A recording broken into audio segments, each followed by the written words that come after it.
4 p.m. until 6 p.m. as listeners head home. It's that part of the schedule when the dust of the day's events begin to clarify, and we try to make sense of it for you. Brazier is drive time for radio and TV. It's fast, it's punchy, it's opinionated, there's a Brazier angle and a little bit of levity. That's the question. That's two questions, actually. That's Brazier, Monday to Thursday, 4 till 6 on GB News.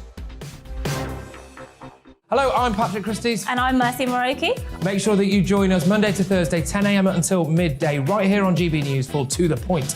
We're not afraid to talk about the topics that matter to you or the big topics that always matter. We cover absolutely everything, from the breaking political stories of the day to law and order, what's going on in the channel. We're not afraid to hold people to account. We always make sure we include your views on our show. Indeed, if you're thinking it, you can guarantee that we're saying it. So make sure you join the conversation with us, 10 a.m. until midday, Monday to Thursday, for To The Point on GB News. I'm Dan Wootton. Join me Monday to Thursday from 9 to 11 for the feistiest and most fun news debate on TV, where free speech reigns. I'll bring you a sharp take on the day's biggest stories, bombshell newsmaker interviews, and A-list guests.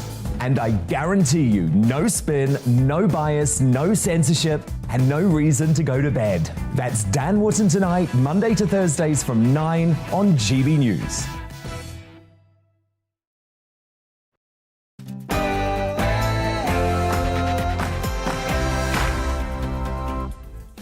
Good morning, I'm Arlene Foster and you're watching and listening to The Political Correction on GB News. Coming up, the PM takes a trip to Asia to meet his Indian counterpart, but Partygate continues to dominate the headlines. Jeremy Corbyn suggests NATO is disbanded for good, and we discuss stop and search with a former police superintendent. That plus plenty more after the latest news.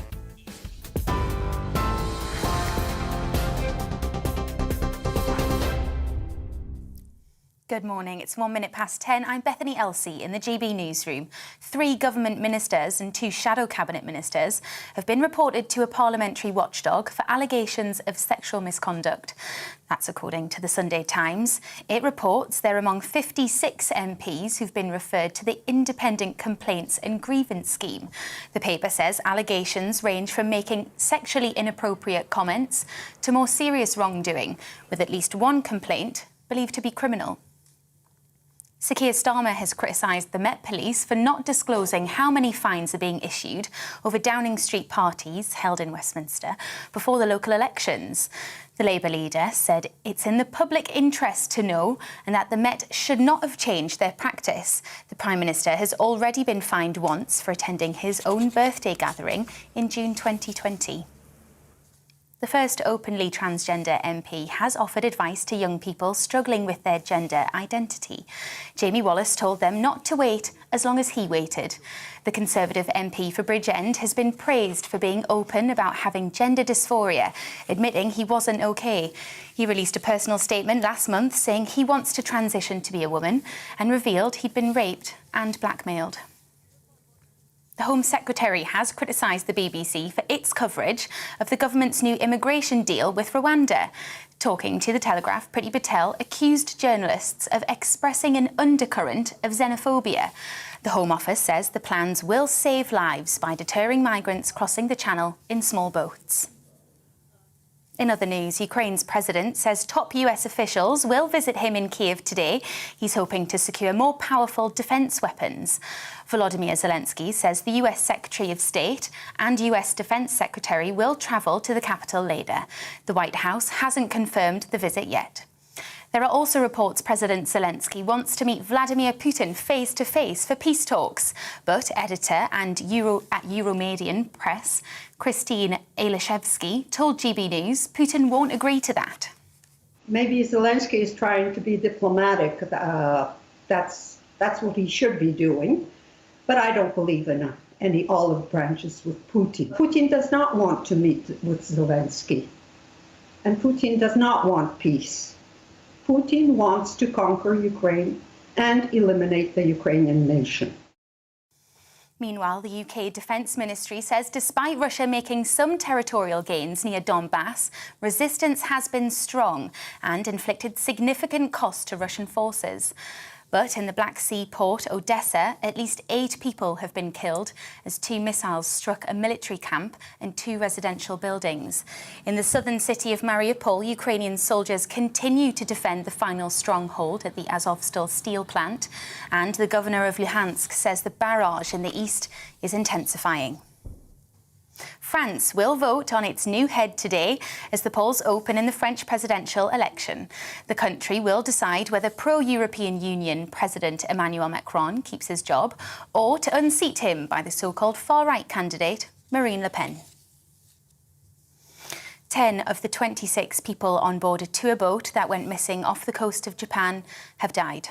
That's according to a Japanese broadcaster, NHK. They were all found near the northern island of Hokkaido. 7 patrol boats, 3 aeroplanes and 4 helicopters have been searching for survivors after crew made an emergency distress call saying water was flooding into the ship. And Tyson Fury has insisted it's time to hang up his boots after beating Dillian Whyte to retain his WBC heavyweight world title at Wembley Stadium. Cheered on by a crowd of 94,000, the 33-year-old caught his opponent on the chin before the referee called time in the 6th round. Fury called it the perfect night. He's adamant he'll now retire from the sport, saying he's fulfilled everything he wanted. He didn't fight a world champion tonight. I ain't no world champion. I'm a legend in this game. And you can't deny it. I'm the best heavyweight's ever been. 6'9" frame, 270-pound weight, can move like a middleweight, can hit like a thunderstorm, and can take a punch like anybody else. Yeah. Tyson Fury there saying he's the best there's ever been. This is GB News. We'll bring you more news as it happens. Now it's back to political correction.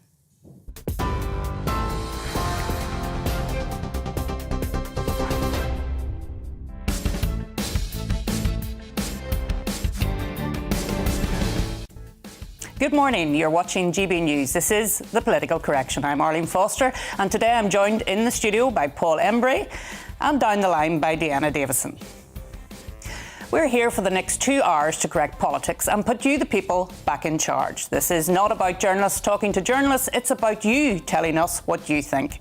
So coming up this hour, Boris Johnson embarked on a trip to Asia to meet his Indian counterpart Narendra Modi for trade talks, but no matter how far he goes, Partygate is close behind. And this week, it was confirmed that the PM will face a parliamentary investigation into whether he misled MPs over lockdown parties. In an interview this week, former Labour leader Jeremy Corbyn said NATO must disband to achieve global peace and security. We'll be discussing the potential pros and cons of such a move.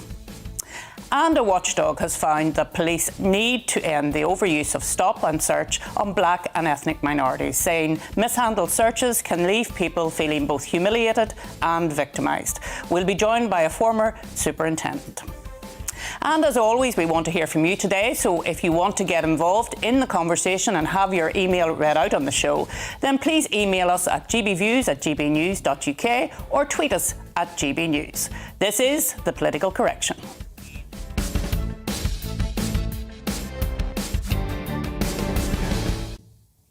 So this week it was confirmed that the Prime Minister will face a parliamentary investigation into whether he misled MPs when he denied lockdown rules were broken.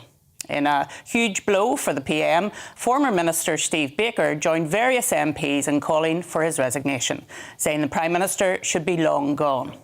Labour leader Sir Keir Starmer said Tory MPs know they can no longer defend the indefensible. So I'm going to start with you, Paul. Just how damaging has this week been for the PM? I think it's been damaging, but to be honest, Arlene, I think most members of the public are just sick to the back teeth of it. I think the whole story has become so tedious. When you've got a cost of living crisis, when you've got a situation where there's a war in Europe, this is the centre of attention. It has become, I think, a Westminster bubble story. Yeah. Not that there wasn't merit in reporting the story in the beginning. The reality is that there was hypocrisy on the part of the Prime Minister and the government, and that's one thing that voters hate. They hate being told to do one thing when ministers themselves are doing another. But I think now it's not at the top of people's priorities out there in Britain.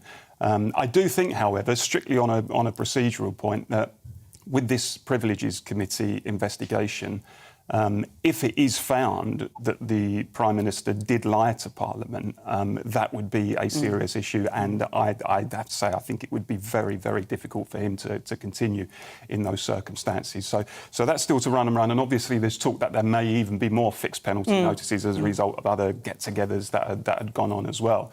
So I don't think the Prime Minister is in any sense out of the woods just because lots of members of the public are finding the whole thing a bit tedious, because, as I say, the Privileges Committee could really sound the death knell for him. But for ordinary people out there, the call was for him to resign. He didn't do so. He's clearly not going to do so at this point, so let's concentrate on things that are more important. But a final point I would make is I think what the Westminster bubble is doing by focusing so much on this story is missing the broader point about lockdown and the merits of lockdown and the downsides of lockdown and whether or not it was ever right to sort of impose the kind of restrictions that we saw in this country. So when Sir Keir Starmer stood at the dispatch box this week and talks about the harrowing case of John from Lichfield, who couldn't hold his wife's hand in the final moments of her life and was obviously using that as a weapon to beat the Prime Minister. Actually, I think the bigger story there was those MPs who were expressing such shock at such a story. These were the same people who voted for those restrictions in the first place. And you kind of think, well, actually, you're missing what is really the big story here. So that's my summing up of those. Well, and of course, Sir Keir Starmer, for very obvious reasons, is trying to keep this front and centre. You heard today that he's criticising the Metropolitan Police for not telling us how many fixed penalty notices are going to be issued over the next period of time. Deanna, this has now gone to a committee in Parliament. For those people who don't know what's going to happen next, perhaps you could explain what happened last week in terms of the vote, and then where does it go to now? Absolutely. So there was a Labour-led motion to refer the sort of question around whether or not the Prime Minister misled the House to the Privileges Committee.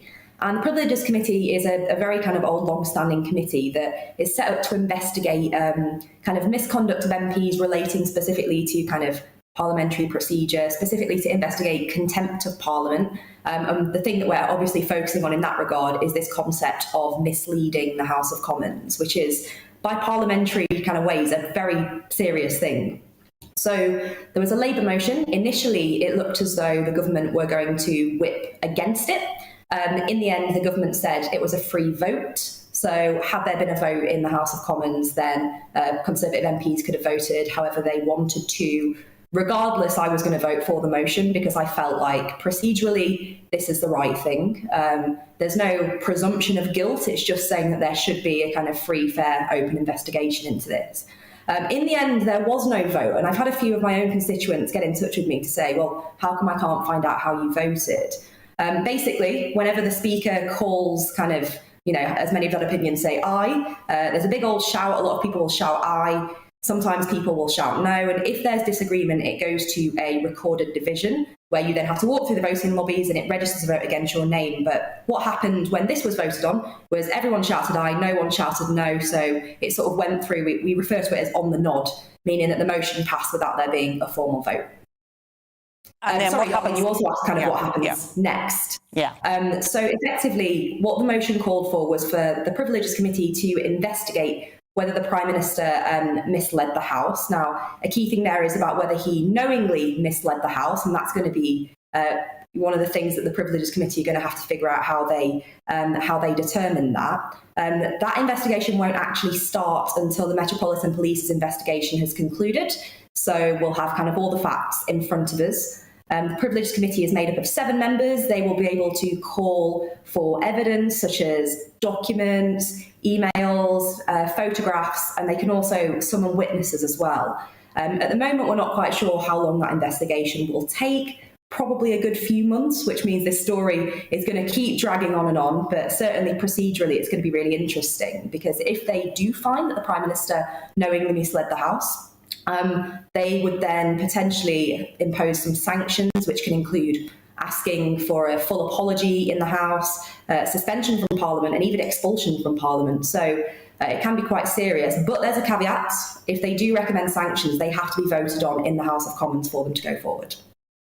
And I was thinking about this the other day and about the fact that it had been referred to the committee. And surely in normal circumstances, when something is sent away for consideration in a kind of quasi-legal way, then we shouldn't really be talking about it. We should move on and allow the committee to deal with the issue at hand and then come back after they've had their deliberations.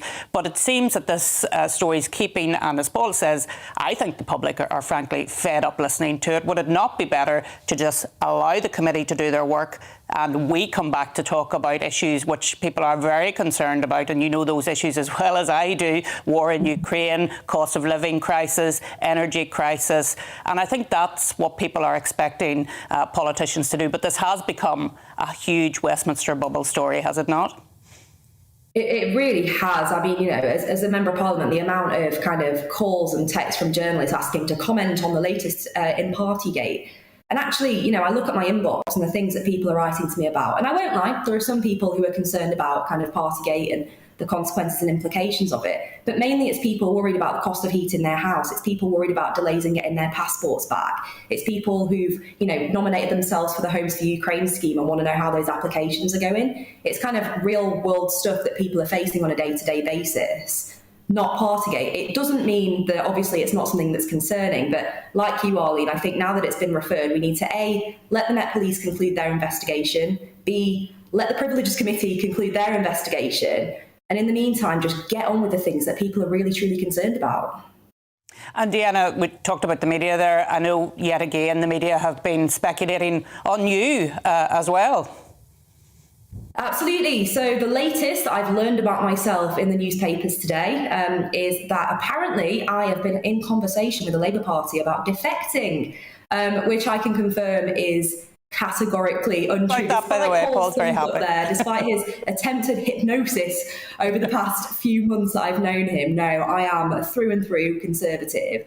I honestly would never defect. And the thing I find interesting is there are these media reports, and yet nobody has actually come to me and asked me whether or not it's true. But I can confirm, GBNews exclusive, Deanna Davison MP is not defecting to the Labour Party. You heard it here first. Yes. Well, I feel, Paul, I should ask you for a comment on that, given that you've been accused of trying to hypnotise Deanna. I think Comrade Davison would be a fantastic addition to the Labour movement. She comes from a genuine working class background. She speaks the language of ordinary people. Somehow she walked through the Conservative door at some point in her life, and I think she did the wrong thing. But I'll keep working on you, Deanna, to get you over to the right side. Well, look, we've had a GBNews exclusive. But I fear you may be unsuccessful in the long run, Paul. OK.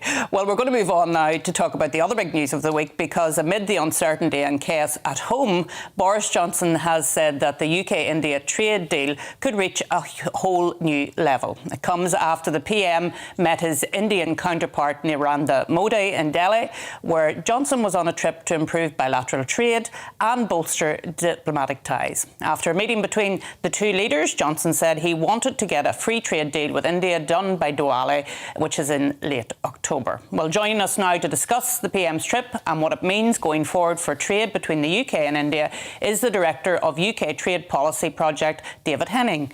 David, thank you very much for joining us this morning. Well, I suppose the first question is, was the trip a success?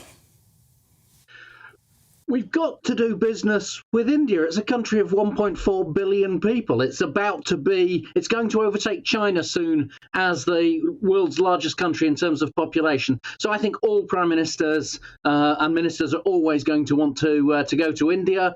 And the Prime Minister's no different. So sorry if it's not a terribly controversial start to this, but yes, he has to go. And as these things go, any visit is a reasonable success. In some kind of embarrassment, this one certainly didn't. And we heard from the government that they believe that the trip itself secured up to 11,000 jobs here in the UK. There were a number of commercial deals announced when the PM was there. He made some visits as well. But what's the current trade situation between the UK and India at the moment? It's not as good as it should be. I'll be bluntly honest. We haven't really been growing our trade relationship with India for 10, 15 years. It's been pretty flat. It's a reasonable sized trade partner. We maybe do, I didn't check the figures before I came on, but we maybe do 10 billion a year. But it's not in our top few trade partners. We do a lot more with Europe, with the US, with China. India's been falling behind. So despite all the big talk from a lot of ministers over the last 10, 15 years, we haven't actually been following through with it. And I think that's the big fear about this visit. It's not that we're not, there's trade going on. Prime Minister visited JCB there in India. They're making in India. There's lots of services trade going on. But somehow we're falling behind in trading with India. The trade deal might help, but actually I think we need to do a lot more work just in UK businesses of trying to trade with India. It's not been happening recently. And do you think, David, that that's because there are trade barriers there?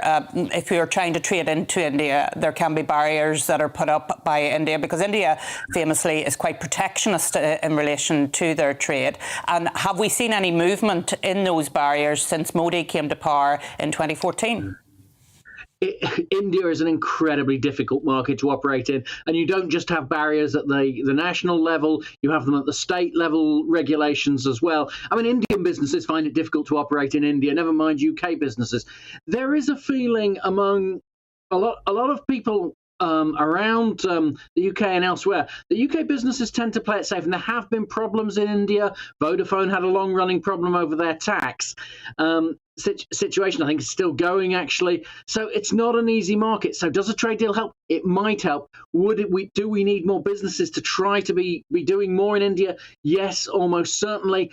I feel we've gone 3 questions and we haven't mentioned immigration. It's not all about immigration either.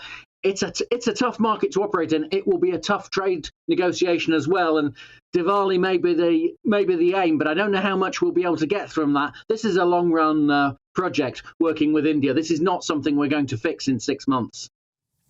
David, one of the drawbacks, in my view, of EU membership is that we were really forced to abandon our very long-standing organic trade links with the likes of India and other Commonwealth countries, which we'd built up over many generations. What opportunities, in your view, does Brexit present us with for realigning with those countries in a trade sense, not just India, but other Commonwealth countries too? Look, we have commonalities, but we have to be careful in using them with Commonwealth countries. So they often have a similar legal base. They often use similar standards.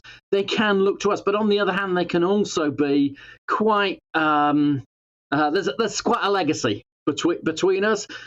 People in India most definitely don't want the UK coming along and telling them how to do business. There's also a lot of people around the UK and, frankly, the Indian political scene who are constantly whispering in their ministers' ears that this time there can be a big deal. There's a lot of complacency that goes on about these relations. I don't think we've worked them hard enough. I'm not sure. Personally, I think trade with whoever's going. I don't have a differentiator between the EU, India, the Commonwealth. Trade with everybody. I think we've thought that it was going to be easier than it was. I think every step with India is hard. We've got to rely on the history is complicated. We've just got to keep visiting, keep working, and keep trying to be a trusted partner. We haven't always been a trusted partner, and to be honest, the way India's been behaving, for example, over Russia and Ukraine, they're not easy to build that partnership. So it's just going to be a lot of hard work, and I just don't think in the previous years, including when I was working in government, I don't think we did enough here. I just think we have to work hard on it and not assume it's all going to fall into our laps. Well, David, thanks so much. I mean, I know as a former economy minister in Northern Ireland, trading into India is all about building relationships. So I would absolutely agree with you there on the need to keep going back and to keep building those relationships. Thank you so much for joining us this morning. Well, coming up after the break, we'll be discussing comments made this week by Jeremy Corbyn about NATO. We'll also be talking about comments made by Sir Keir Starmer, who suggested that the former leader would not have the Labour whip restored. And as always here on The Political Correction, we want to hear from you, so do get involved in the conversation today. Please email us at gbviews.gbnews.uk or tweet us at gbnews. I'll see you after the break.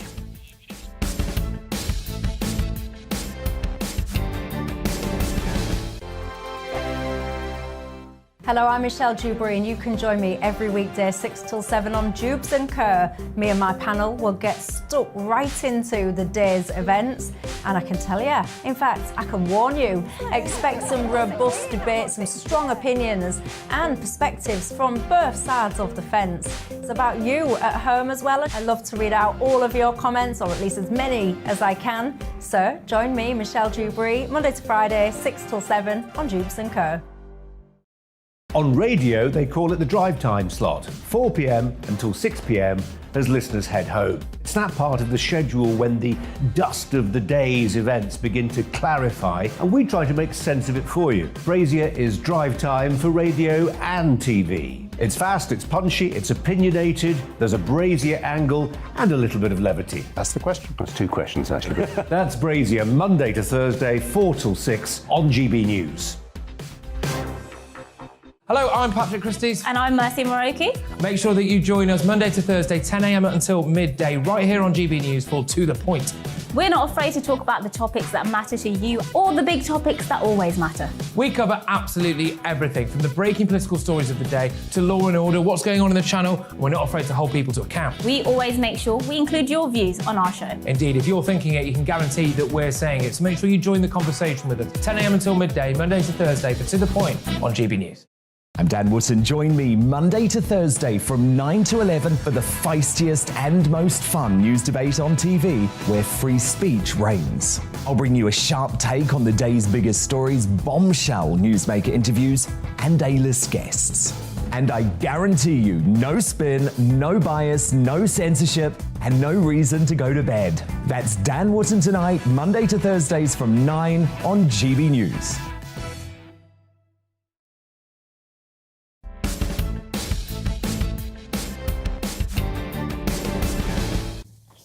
Welcome back to the Political Correction on this lovely Sunday morning. It's 10:25 for our viewers and listeners, and we have some of your views already. I have Kevin here who says, we pay millions and millions of taxpayer pounds every day. We need and want action. Priti Patel and Boris are making things happen. Let's support them, not the waffle people of Whitehall and Parliament. Paul. And Phil says, remember when David Amess was murdered last year? MPs were all saying they needed to be kinder to one another in Parliament as the name-calling and bickering set a bad example. And Deanna. Yeah, so I've got Sean here who says, I've never been a great supporter of Boris, but I'm now a changed man. I'm very pleased with him on the world stage and very happy for him to run the country. And then Pete here saying, let's have a general election to shut everybody up. Maybe we can see Labour's policies. No, please no. Not another one. That's a vote against a general election there, I think. Camilla is saying, petty Britain froths at the mouth over Boris's failings to follow the scientists' COVID rules. Of importance today is to save democracy by helping Ukraine. Nothing else matters. And Elaine says the police can spend all this time investigating a cake. I'm not sure the cake itself is under investigation, by the way, and yet ignored the rotten apple amongst themselves. Wayne Couzens, who went on to murder Sarah Everard. Well, thank you for your views and keep them coming in. We always love to hear from you. But now we're going to move on to the story about Jeremy Corbyn. And former Labour leader Jeremy Corbyn has said that NATO must ultimately disband alongside all military alliances, which he sees as an obstacle to global peace and security. He also criticised Western leaders for not doing enough to encourage dialogue and peace in the face of continued Russian aggression. And speaking to Times Radio this week, Jeremy Corbyn also said that military alliances tend to build up a mirror image of each other. So, Deanna, what do you make of these comments from the former Labour leader? Deanna, surprising, given he's kind of had this same narrative for all the time that certainly he's been in my political awareness and pretty much his entire time in politics. I think it's a really interesting one, isn't it? Because there is this kind of view that as NATO builds up for kind of its opposition, it looks like it could potentially be an act of aggression. I would take completely the opposite view in the sense that NATO is literally a defensive alliance. It's there to offer protection to its members from any negative external forces and not to actually act as an aggressor. So I would completely disagree with Jeremy Corbyn, but I'm certainly not surprised. He's kind of been on this track for his entire career. Yeah. And Paul, you've made commentary about NATO and its defensive nature in the past. What's your take on what Jeremy Corbyn had to say? Well, I mean, it's not unusual, not just in the sense that Jeremy Corbyn has always held these views, but there's always been a very kind of strong anti-war tradition within the Labour Party, and the whole issue of NATO has always been quite divisive within the Labour movement. I mean, I know Sir Keir Starmer and others are liking, they want to give the impression that the whole Labour movement really supports NATO, and Corbyn and one or two others are completely on the fringes. I mean, that's not quite the case. In the past, you've had big heavyweight figures like Tony Benn, for example, who were opposed to NATO. A number of trade unions in the past have expressed concerns about NATO. And I think the beast of NATO now, and I use that word loosely, is very different to what it was when it was created after the end of the Second World War. When it was created after the end of the Second World War, it was created very specifically to contain the threat of the Soviet Union. I mean, everybody knew that at the time. That's what it was for.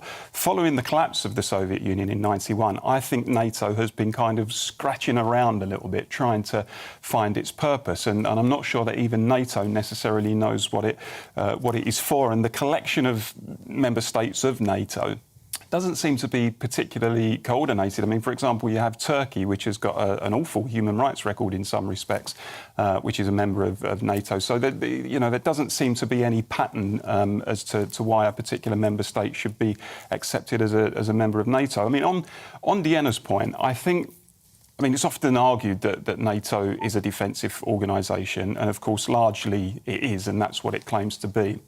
But I think there have been examples in recent years where that particular theory could easily be challenged. I mean, you look at the bombing of Serbia by NATO, you look at its intervention in Libya and Afghanistan, for example. I think it would be very hard to argue that those were explicitly defensive acts. And from, as I've said before, I utterly condemn the invasion of Ukraine by Putin. It's wholly wrong.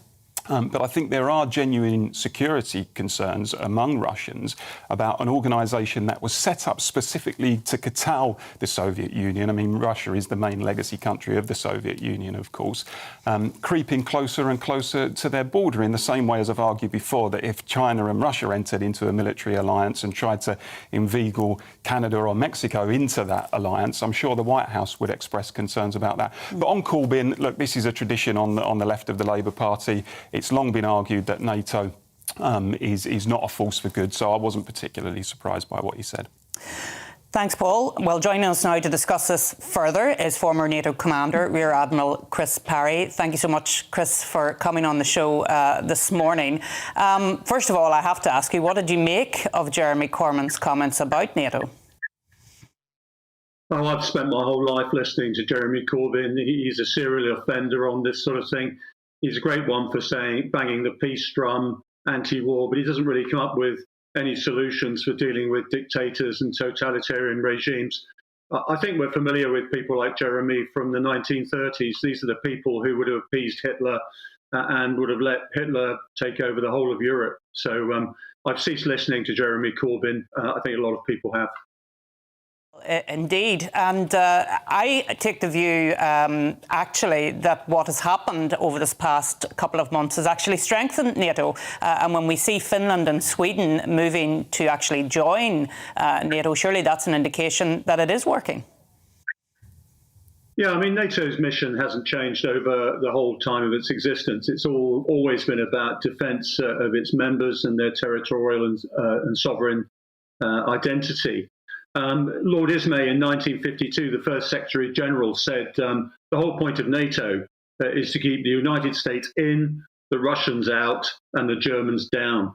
And 2 out of 3 of those things apply today. We'd really like Germany to play its part a bit more, to tell you the truth, in strengthening the European pillar of the NATO alliance. They're falling considerably short at the moment, not just in relation to their support for action in Ukraine, but also as part of the NATO alliance. They spend less than 1% of their GDP on defence, but keeping the Russians out, keeping the Americans in, lies at the heart of what NATO is about today.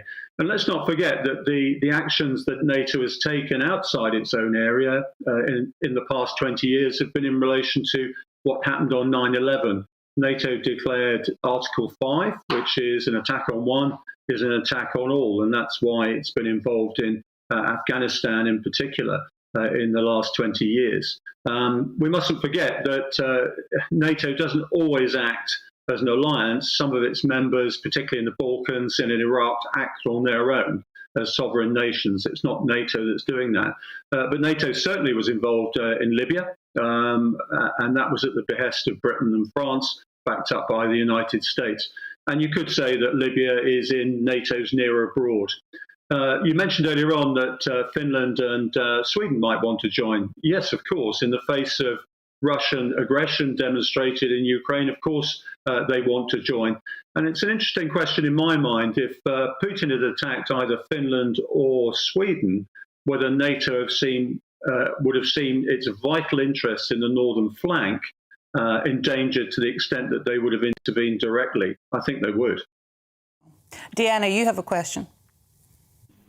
I do. Thanks, Chris. So obviously we started this discussion around Jeremy Corbyn's comments, and there clearly is this sector of society that are somewhat anti-NATO. How on earth do we create a narrative that demonstrates the good work that NATO does to try and win the hearts and minds of those people? Or is that a completely vain hope? Well, Dahena, the real problem is that these people sit in their ivory towers, safe under the protection that NATO gives them. And that's both a nuclear and a conventional shield. I think we should actually say to people, would you prefer to make these views in Moscow or indeed in Beijing? Because I think you get pretty short shrift if you try to be anti-war in Moscow or in Beijing right now. I think we know from history, in confronting totalitarian regimes and dictators, if you show weakness, it's a provocation. The Israelis know this, and they are always strong in the face of any challenge. And when we're confronted by Russia, which essentially is a rogue regime, criminal regime, with nuclear weapons and is committing crimes against humanity, we have to show strength. And I'm afraid to say we have to say to people, don't be so naive. People like you in the 30s allowed Hitler to take over Austria, Czechoslovakia, and he nearly got away with it in Poland as well. These people are of a type, Putin and Xi Jinping with Hitler. And if they have their totalitarian way, the rest of the world will be coerced into doing what they want. We have to make choices. I've lived through a time of pretty good peace, actually, to tell you the truth. But I'm afraid the strategy of wishful thinking won't prevail into the future if democracy is to survive. Mr. Parry, isn't it the case, though, that eastward expansion by NATO, concerns over that, isn't just the preserve of the Jeremy Corbyns and a few people on the left? Actually, some people in the mainstream have expressed real concern about what that means for world peace. And I'm thinking, for example, of Mikhail Gorbachev, who's, very respected in the West, former leader of the Soviet Union, who specifically advised against eastward expansion by NATO, and somebody on the other side of the political spectrum, like Henry Kissinger, for example, who said exactly the same thing. Actually, these concerns are more mainstream than perhaps some people are giving the impression of, aren't they? Well, I'd like you to go to Warsaw and explain to Poles why they can't be members of NATO, and they would be under constant threat of coercion and invasion by Russia. Ukraine is an example to all our Eastern European partners as to why being a member of NATO is a pretty good idea right now. And I can tell you that if Russia could coerce and basically dominate Eastern Europe, it still would. I get that the Russians for over 100 years, in fact 200 years, can I finish?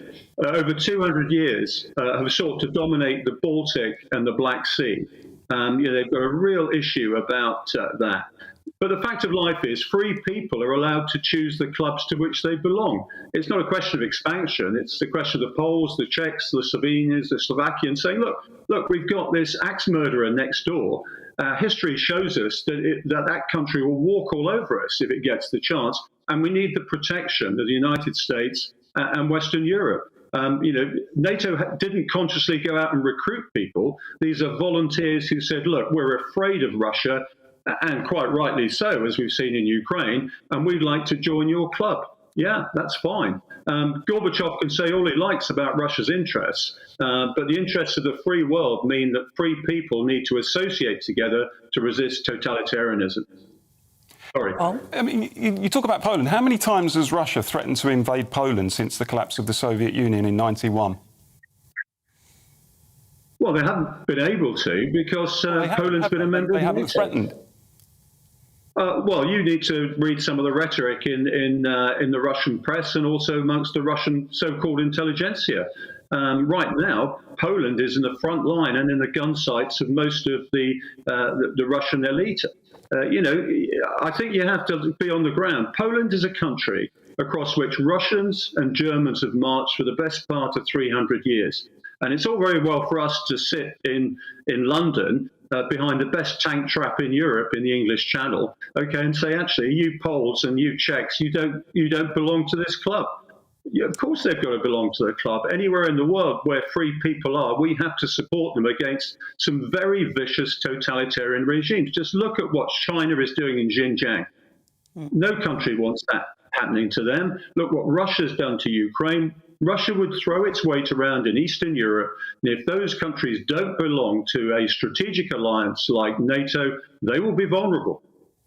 Well, Rear Admiral Chris Parry, thank you for your expertise and thank you so much for coming on the show this morning to have a very good discussion, I think you'll agree.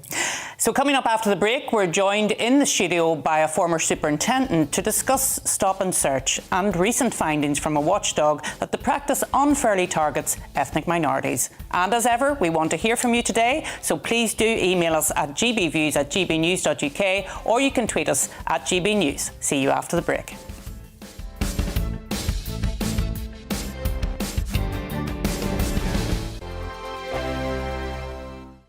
Hello, I'm Michelle Dewberry and you can join me every weekday 6 till 7 on Jubes and Kerr. Me and my panel will get stuck right into the day's events and I can tell you, in fact, I can warn you, expect some robust debates, some strong opinions and perspectives from both sides of the fence. It's about you at home as well. I love to read out all of your comments, or at least as many as I can. So join me, Michelle Dewberry, Monday to Friday, 6 till 7 on Jubes and Kerr. On radio, they call it the drive time slot, 4 p.m. until 6 p.m. as listeners head home. It's that part of the schedule when the dust of the day's events begin to clarify, and we try to make sense of it for you. Brazier is drive time for radio and TV. It's fast, it's punchy, it's opinionated, there's a Brazier angle and a little bit of levity. That's the question. That's two questions, actually. That's Brazier, Monday to Thursday, 4 till 6 on GB News. Hello, I'm Patrick Christie's. And I'm Mercy Moroki. Make sure that you join us Monday to Thursday, 10 a.m. until midday, right here on GB News for To The Point. We're not afraid to talk about the topics that matter to you or the big topics that always matter. We cover absolutely everything, from the breaking political stories of the day to law and order, what's going on in the channel. We're not afraid to hold people to account. We always make sure we include your views on our show. Indeed, if you're thinking it, you can guarantee that we're saying it. So make sure you join the conversation with us, 10 a.m. until midday, Monday to Thursday, for To The Point on GB News. I'm Dan Wootton. Join me Monday to Thursday from 9 to 11 for the feistiest and most fun news debate on TV, where free speech reigns. I'll bring you a sharp take on the day's biggest stories, bombshell newsmaker interviews, and A-list guests.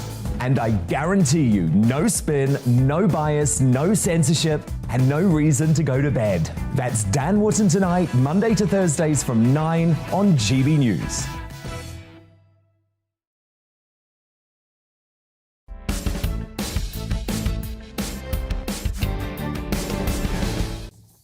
Welcome back to the Political Correction. We've been getting plenty of your views this morning, so here we go on Partygate. David says, who cares? Boris said sorry, so that's done. And on the same issue, Ken says, this Partygate charade has got totally out of hand. MPs need to think very carefully what they wish for. If Boris Johnson goes, Conservative Party membership will collapse. Let's hope he goes then. Deanna, over to you. I've got Kim here following what we were saying earlier. I'm so bored with Partygate, just like endless media attention spent on Boris's curtains. Oh, I'd forgotten about the curtains. Yeah, absolutely. We spent a long time talking about all of that as well. Camilla says, in a workplace with 400 people, COVID rules are bound to be broken. You can't pass someone in the stairs without coming closer than 2 metres. Why not fine Downing Street employees en masse? And Danny says, spiky one from Danny, I don't recognise Boris Johnson as the UK Prime Minister any longer. The public trust was never there when he became Prime Minister. He was voted in internally, not by a public vote. The visit to India is just another distraction. The money this government is set to hand out to the public for the energy crisis and the council tax, I, for one, will be rejecting this payment. It's a bribe, not a helping hand. And Deanna. Yeah, I've got David here who says, my God, Jeremy Corbyn, thank goodness he is not our Prime Minister. Could not agree more with you there, David. And my last one is Paddy in Andover, and he says Corbyn supports anyone who is against the UK, from Hezbollah to the IRA. He also wants to surrender our nuclear deterrent and disband the armed forces. Very, very dangerous individual. Well, there we are. Thanks for your views. Keep them coming in during the programme. We always enjoy getting them and reading them out. So a watchdog has said that the police need to end the overuse of stop and search on black and ethnic minorities. The Independent Office for Police Conduct made 18 suggestions for change to police forces in England and Wales, as reports emerged of unfairness and racial profiling, including one case in which a black male says he was searched more than 60 times between the ages of 14 and 16. The watchdog said that searches handled insensitively could leave people feeling humiliated and victimised. Well, joining us now to discuss the findings and the practice of stop and search as a whole is a former police superintendent, Leroy Logan, MBE. Leroy, thank you so much for coming in. Did this surprise you, this independent report on the use of stop and search powers? No, unfortunately not. Yeah. These issues has been long-standing for a number of decades. Initially, it was a sus law, and I myself grew up in London in the 60s and 70s, and the disproportionate use of that power to stop and search and arrest someone on the suspicion they're about to commit an arrestable offence. Yeah. And we used to call them the thought police because they could read our minds, of course. Yeah.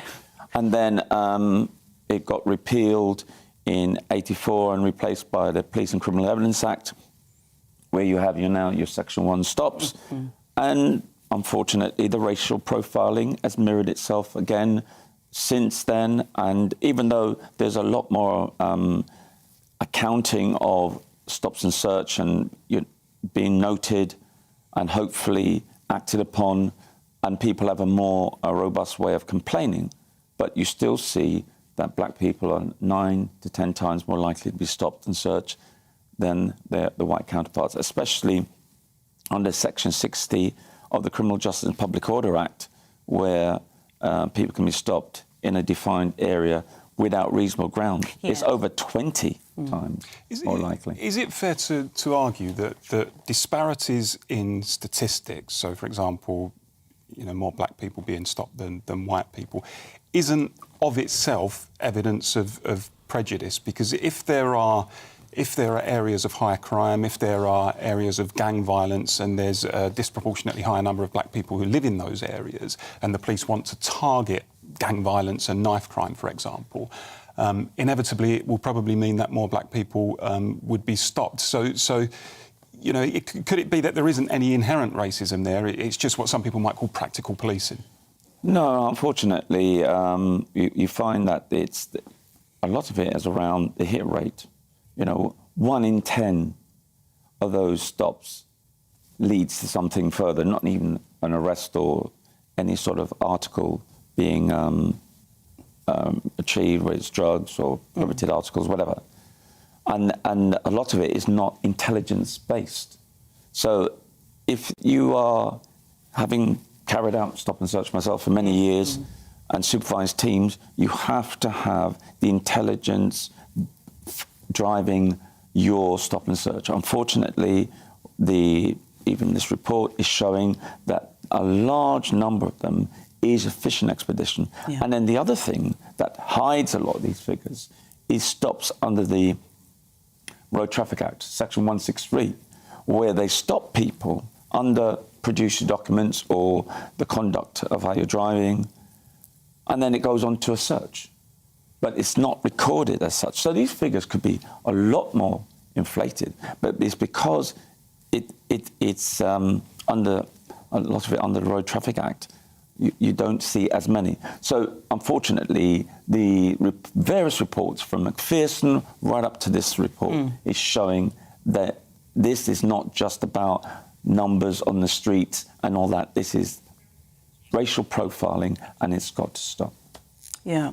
And, I mean, obviously the powers, and you've set them out, are reasonable suspicion of carrying weapons or going to commit a crime or whatever.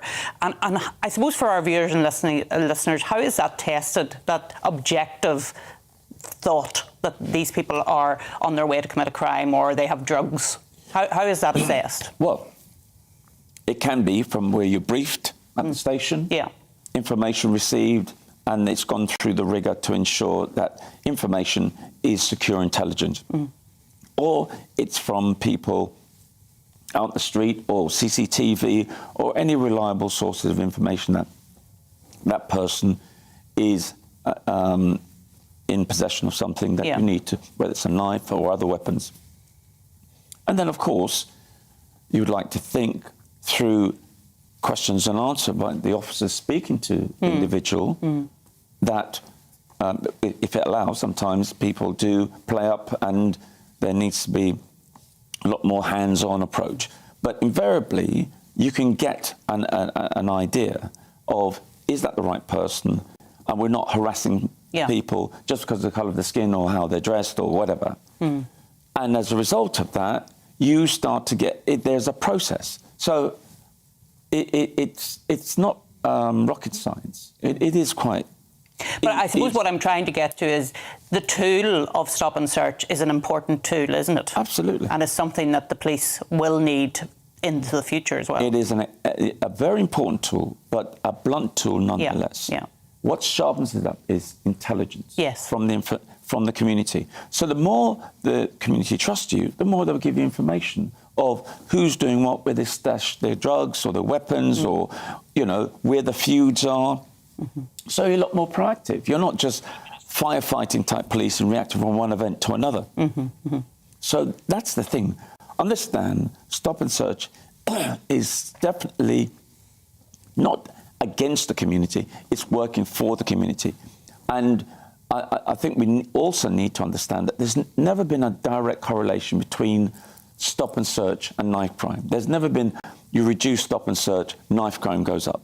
There's never been that correlation. Even the Home Office data analysis unit have shown there's no correlation. But what is important, that people understand the use of stop and search, but it has to be done appropriately, with respect and dignity and intelligence-based. You'll remember the Brixton riots in 1981, I think it was, which was a reaction to the sus laws, which you mentioned earlier. I mean, in terms of community relations between black people and the police, are things as bad as they were then? Because it seems to me the police have striven to make enormous improvements over the years, or are we back to where we were, do you think? I think things were improving after the McPherson report into the death of Stephen Lawrence, and there's numerous recommendations, and some of it are still long-standing, but the way in which chief constables, including the commissioner, were held to account around the internal recruitment, retention, progression, and stop and search and other powers. We start to see independent oversight from the Stephen Lawrence steering group, chaired by Jack Straw, who brought in the McPherson inquiry, gave that monitoring to ensure that the delivery of stop and search and other powers was being looked at very closely. So for the first 10 years after the report from 1990 to 2009, you start to see improvement, even culture change. But since 2010, and this government's totally different emphasis, we have seen things go backwards. So I'm sad to say that the look and feel of policing for some communities, especially in deprived areas and where a lot of black people live and other minorities, the look and feel of policing feels like a pre-McPherson era. And is that down to a lack of community policing, a lack of that narrative that you've talked about stop and search being for the community, not against the community? Is there a need to change that narrative and have more community policing? Do you see that as the way forward? 100%. Yeah. That's why the new commissioner really needs to understand how communities perceive the police. You know, some say, you know, reassurance patrols, officers going out in large numbers. For some communities, it is reassuring. For others, puts the fear of God in them, you know, and that's one of the things. And I think the narrative is very important to say, well, listen, we acknowledge that there's systemic failures, we acknowledge that there are issues, and we're going to do something about it. And it's not just saying, oh, no, everything's fine. And because trust and confidence in some communities, especially black communities and young people, is the worst it's been for 20 years. So you can't have it both ways. You have to understand that policing is not done in isolation. It's a relationship. Yeah. And working with people, knowing that your police service are not an occupying force, will help to build that trust, build information to assist officers to be more proactive and more intelligence-based in carrying out their procedures. Yeah, absolutely. Leroy, thank you so much for coming in and giving us your expertise on this part of the show, because I think it's really important that we have these discussions. But yesterday, England celebrated its patron saint feast day, St George's Day, to commemorate English heritage and traditions, and many festivities took place across the country, including in Trafalgar Square, and citizens up and down the nation paid tribute to their national saint. But is this feast day celebrated enough? And should England give wider commemoration for this annual festivity? Paul, I know you're a big fan of St George's Day. I thought you were going to say I'm a big fan of the monarchy. No, well, that's for later. I mean, I don't know about a big fan, but I do find it very odd that actually we celebrate, or we're very happy to see, for example, the Irish celebrate St Patrick's Day in such an enthusiastic way, and similarly with St Andrew's Day and St David's Day. But when it comes to St George's Day, it's always very, very downbeat, and people kind of, particularly what I would describe as the liberal intelligentsia in this country, really don't have any time for it at all, or just grin and bear it if they have to. And I think it was George Orwell who said that no great country has liberal intellectuals that dislike their own country as much as England. And I think that's probably true, actually. And I think there's an element of people among our cultural elites who think that any kind of affinity for England or demonstration of Englishness is reminiscent of empire. You know, England was responsible for empire, it's got blood on its hands, and why would you want to celebrate the history or the culture of England? And when they do talk about celebrating St George's Day or praising England, they usually couch it in terms of, you know, we love our diverse, multicultural society. And it's almost as if they're reading from a script. So it's very odd, and I think there is a sense of English national dispossession because of it, where there's a strengthening kind of English identity, particularly in places what I would call England beyond the cities, provincial working class England. And I think the politicians don't understand it, frankly. And briefly, Deanna, what did you do on St George's Day? It's one of those things that if there is a celebration event or like a parade or something, I will always go along. But unfortunately, finding them, they're a little bit few and far between. You know, I'm very envious of one of my colleagues, Andrea Jenkins, who's the MP for Morley and Outwood. They have a whole weekend-long celebration of St George's Day and a great sort of display of patriotism. So I think one day I'd like to get along to the Morley Festival. But actually, what I want to see is a proper Bishop Auckland celebration of St George's Day. So watch this space next year. Very good. And of course, me being from Northern Ireland, we do St Patrick in a very full-on sort of way, and I've made commentary about that in the past. But I do think it's important that we recognise our national saints and that we do it in an appropriate way. Sometimes St Patrick is not done in an appropriate way. But coming up on the next hour of the Political Correction, we'll be discussing the French elections, where today the country goes to the polls to stretch their democratic muscles. We'll also be talking about Julian Assange, as well as Jacob Rees-Mogg, and that note to civil servants. And as ever, we want to hear from you today, so if you want to get involved, please email us at gbviews@gbnews.uk or tweet us at gbnews. We'll see you shortly.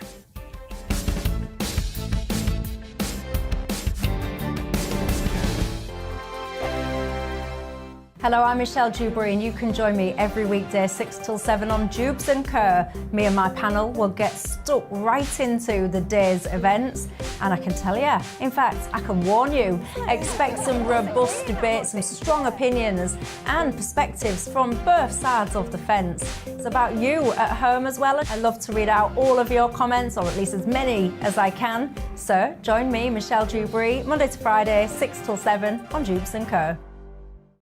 On radio, they call it the drive time slot, 4 p.m. until 6 p.m. as listeners head home. It's that part of the schedule when the dust of the day's events begin to clarify, and we try to make sense of it for you. Brazier is drive time for radio and TV. It's fast, it's punchy, it's opinionated, there's a Brazier angle and a little bit of levity. That's the question. That's two questions, actually. That's Brazier, Monday to Thursday, 4 till 6 on GB News. Hello, I'm Patrick Christie's. And I'm Mercy Moroki. Make sure that you join us Monday to Thursday, 10 a.m. until midday, right here on GB News for To The Point. We're not afraid to talk about the topics that matter to you or the big topics that always matter. We cover absolutely everything, from the breaking political stories of the day to law and order, what's going on in the channel. We're not afraid to hold people to account. We always make sure we include your views on our show. Indeed, if you're thinking it, you can guarantee that we're saying it. So make sure you join the conversation with us, 10 a.m. until midday, Monday to Thursday, for To The Point on GB News. I'm Dan Wootton. Join me Monday to Thursday from 9 to 11 for the feistiest and most fun news debate on TV, where free speech reigns. I'll bring you a sharp take on the day's biggest stories, bombshell newsmaker interviews, and A-list guests. And I guarantee you, no spin, no bias, no censorship, and no reason to go to bed. That's Dan Wootton tonight, Monday to Thursdays from 9 on GB News. Join me, Anaya Falarin Iman, for the discussion every Sunday at 3 p.m. here. From big ideas to questions shaping the public conversation, we tackle the moral, cultural and political implications of news stories. We need to share this conversation democratically. It has become so toxic, this debate. They relish this kind of discourse. From fascinating guests to challenging ideas, you won't want to miss it. The discussion every Sunday at 3 p.m. here, GB News.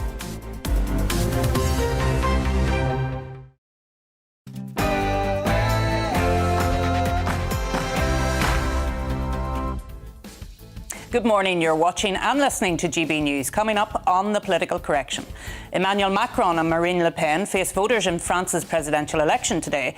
Who will come up victorious and what will it mean? Post-Brexit trade sees a boost as the chief of Europe's second largest port lauds months of trouble-free shipping. And our regular Common Ground segment with Canon Gavin Ashenden.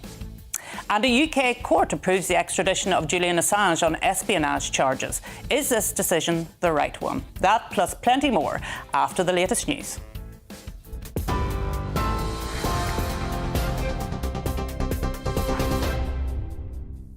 Good morning, it's just gone 11 o'clock. I'm Bethany Elsey in the GB newsroom.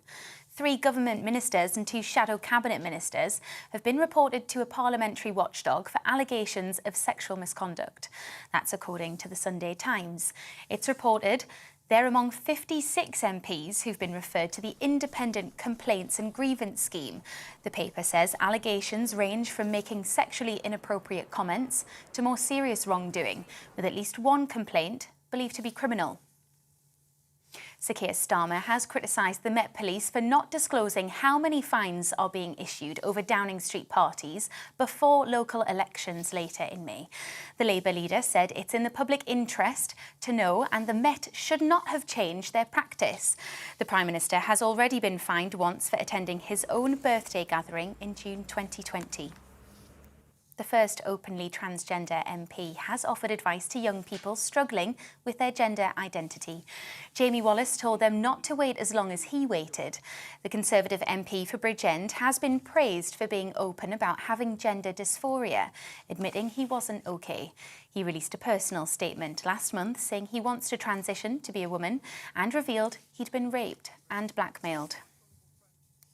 The Home Secretary has criticised the BBC for its coverage of the government's new immigration deal with Rwanda. Talking to The Telegraph, Priti Patel accused journalists of expressing an undercurrent of xenophobia. A BBC spokesperson said the government's agreement to send some asylum seekers to Rwanda led to considerable public debate. Journalists from the BBC and other media were there to report the story and ask questions about the plan. Ukraine's president says top US officials will visit him in Kyiv today. He's hoping to secure more powerful defense weapons. Volodymyr Zelensky says US Secretary of State Antony Blinken and US Defense Secretary Lloyd Austin will travel to the capital in what will be the highest level visit by the US since the war began 2 months ago. The White House hasn't confirmed the visit yet. Meanwhile, the UK Defence Ministry says despite Russia making some territorial gains near Donbass, resistance has been strong and inflicted significant cost to Russian forces. But in the Black Sea port Odessa, at least 8 people have been killed as 2 missiles struck a military camp and 2 residential buildings. In the southern city of Mariupol, Ukrainian soldiers continue to defend the final stronghold at the Azovstal steel plant, and hopes of a ceasefire for Orthodox Easter in the country have faded. Head of the Centre of Civil Liberties, Ukraine, Alexandra Matvichuk, told GB News churches could become a target in Ukraine. So Ukrainian officials ask not to go to the church, with a tradition for a lot of regions in Ukraine. We expected that Russians can deliberately shell in on the church, and that's why it will be a very unusual Easter for Ukraine. France will vote on its new head today as the polls open in the French presidential election. The country will decide whether pro-European Union President Emmanuel Macron keeps his job or to unseat him by the so-called far-right candidate, Marine Le Pen. 10 of the 26 people on board a tour boat that went missing off the coast of Japan have died. That's according to the Japanese broadcaster NHK. They were all found near the northern island of Hokkaido. 7 patrol boats, 3 aeroplanes and 4 helicopters have been searching for survivors after crew made an emergency distress call saying water was flooding into the ship. Tyson Fury has insisted it's time to hang up his boots after beating Dillian Whyte to retain his WBC heavyweight world title at Wembley Stadium. Cheered on by a crowd of 94,000, the 33-year-old caught his opponent on the chin before the referee called time in the 6th round. Fury called it the perfect fight, and he's adamant he'll now retire from the sport, saying he's fulfilled everything he ever wanted. We didn't fight a world champion tonight. I ain't no world champion. I'm a legend in this game. And you can't deny it. I'm the best heavyweight it's ever been. 6'9" frame, 270-pound weight, can move like a middleweight, can hit like a thunderstorm, and can take a punch like anybody else. Yeah. I couldn't take a punch like him. This is GB News. We'll bring you more news as it happens. Now let's get back to political correction.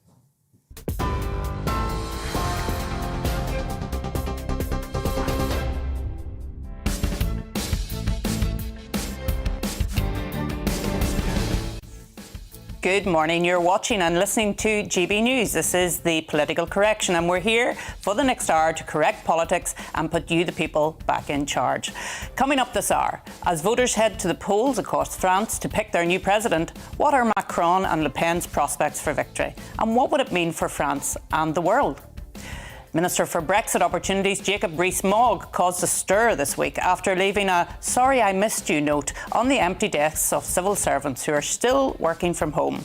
Is this just light-hearted workplace banter, or are people right to be criticising Mr Rees-Mogg? And your latest sports updates with Aidan McGee. So if you want to get involved in the conversation and have your email read out on air, then email gbviews@gbnews.uk or tweet us @gbnews. This is the Political Correction.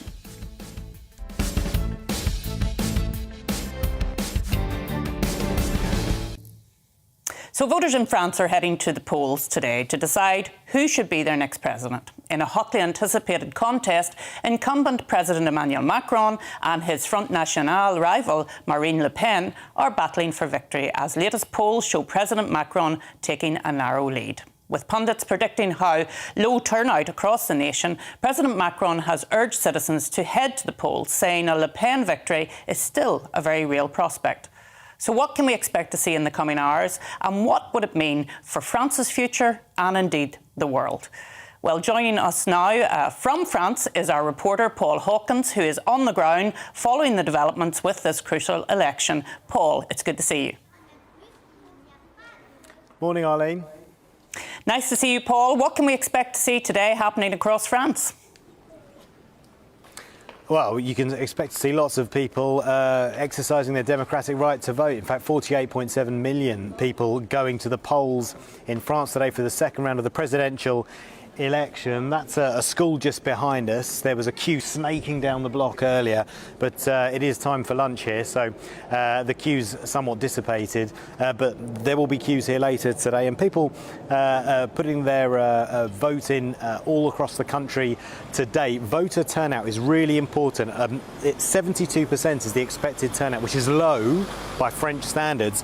We've just had this in from the French Interior Ministry. The turnout so far at midday, 26.41%. Now that is 1% higher than at midday in the first round when everyone went to the polls. That is 2% lower than this time 5 years ago. So it's there or thereabouts at the moment, but the projection is that voter turnout will be low. And the reason is because more than half the French electorate voted for the far left or the far right and not Emmanuel Macron in the first round. Now the choice is Emmanuel Macron or Marine Le Pen, who many people consider to be on the far right. So some people are saying they're going to spoil their ballot. Some people are saying they're not even going to turn up to vote. It's going to be crucial, of course, if the lower the voter turnout is, then the more chance that gives Marine Le Pen victory. The polls are open until 8 o'clock local time, 7 p.m. UK time. Marine Le Pen is, she will be, her campaign team will be in one of Paris's 2 parks, waiting the results when the exit poll comes through at 8 o'clock. Emmanuel Macron will be beneath the Eiffel Tower, and it'll be interesting to see what he says, because even if he does win, the expectation is that the margin of victory will be a lot less, and that there will still be a lot of work for him to do, especially with the French parliamentary elections, the National Assembly elections, which happen here in France in a couple of months' time. And of course, the expectation is that his party will not have a decent majority in Parliament when that happens. So he's going to have to work with other parties to get his legislation through for the next 5 years. So challenges ahead for Macron, even if he does, as expected, if he is victorious. Yeah, I think most people do expect Macron to win, but it's the scale of that win I think people will be watching very closely. How much is he able to beat Marine Le Pen by? Because, of course, France is a very divided place at this present moment in time, and it's interesting to hear you say that some people are thinking about spoiling their vote or, heaven forfend, in France, not coming out to vote at all, which is quite incredible, isn't it? It is. I mean, they were talking about it on breakfast yesterday morning, and today 72% turnout, which by UK standards would be very impressive, but by French standards, let's demonstrate it. The French love to vote, right? And if they're not going to come out and vote, then there is something very unhappy with the French electorate, certainly about Emmanuel Macron. If we go back to the previous presidential election, Emmanuel Macron was the new boy. It was his first ever election, new party. He'd only set it up the year before. He came along to smash the 2 traditional French parties that have been dominating French politics for so long, the Socialists and the Republicans. So there was a big voter turnout, a real galvanising effect. And when he won, and he became France's ever youngest president on this day 5 years ago, there was lots of fireworks and celebrations beneath the Eiffel Tower. There's going to be a big change. This is something new for French politics. A lot of people in the last 5 years have become disenfranchised with Emmanuel Macron. They say the changes he promised haven't happened. They've been very unhappy with, on the left, with some of his economic policies, which are perceived to be right-wing, to be pro-business, and that is why a lot of left-wing support has drained away from his campaign, and it's why this time round he is expected to win, but the margin of victory is expected to be far, far less. And just when you're speaking about the 2 candidates, I mean, you have someone who's been there for quite some time, Emmanuel Macron, hasn't been very popular with certain sections of the French electorate. You have Marine Le Pen, who has fought a number of these elections, is very much on the right wing. The people in the middle seem to be disenfranchised, Paul, and the question is, where do they go when they're voting today? Well, exactly. That's the key question, Arlene. 30% of people in Paris voted for Jean-Luc Mélenchon, the far-left candidate, and he came a very, very close third in the first round of the election. Now, clearly, there is a significant number of the French electorate that find Jean-Luc Mélenchon appealing, and indeed his party is expected to play a key part in the French Assembly elections, which happen in 2 months' time, and that will dictate who is the Prime Minister. The Prime Minister leads the government, and for the first time, a lot of people are saying that in France we're going to have a Prime Minister who's from a different party to the French President. It's called cohabitation, if you'll excuse my terrible French, but effectively that means the Prime Minister's from one party, the President's from another party, and of course if you've got a Prime Minister and a President who are from different parties, then it's going to be more difficult for the President to get their legislation through. So Jean-Luc Mélenchon came third. He's out of the race to become French President, but his party and his politics is expected to play a significant part in those French Assembly elections. For the right of the French electorate, very, very divided, much more divided than the left one would say. And so a lot of people are saying, Eric Zemmour was saying, the very far left right candidate was saying that the right needs to come together, it needs to homogenise, it needs to unify more if it is to play a significant part in shaping France for the next 5 years. Well, Paul, thank you very much for joining us this morning. It looks to be a nice day there in France, and we know that sometimes the weather plays a part, so perhaps people will come out this afternoon. It'll be interesting to see the turnout. Thanks a million for joining us this morning. So, Paul, what do you make of the French election today? I think it's fascinating just listening to what Paul was saying there. I mean, one of the big things in French politics in recent years, Arlene, has been the collapse of the French left. I mean, when you think how prominent the French left was in French politics for so long, and now they're almost non-existent. I think there are all sorts of reasons, partly because they've become fragmented. There's a lot of tribalism, a lot of kind of internal bickering on the left there. But I suspect also for similar reasons to those which apply to the annihilation of the British Labour Party in 2019 at the general election, and actually centre-left parties throughout Europe, in the sense that they're now seen as being very kind of technocratic, a party of the kind of liberal establishment, a party that's not really in touch with the priorities and the values of ordinary working class communities, and don't speak for those communities anymore. They've embraced this kind of hyper progressivism, and what it's meant is, well, in Britain we saw what it meant is that people for the first time in many cases voted Conservative, and I think in many cases in France they're either abstaining those left-wing votes, or they're going to Le Pen, who is kind of tacking left economically, but also appealing to people on a cultural basis, and appealing to that demographic who just feel they've been left behind by globalisation and forgotten by the elites, frankly. Yeah, and I was looking at Hollande, remember President Hollande? I was looking at his ratings just before the presidential election the last time, and it had completely collapsed. So you're right, the left had completely collapsed, and that's why Macron, with his new brand of politics, something different, came into the centre. But of course he's been there now for 5 years, so it's not new anymore. It's not new anymore, and he's always struck me as a kind of Blairite figure, really, in that kind of liberal centrism. And as Paul said quite rightly there, many people who initially supported him have been unhappy at what they see as a rightward drift and embracing neoliberalism. So I think he's alienated that section of people. And interestingly, Le Pen seems to be picking up the youth vote.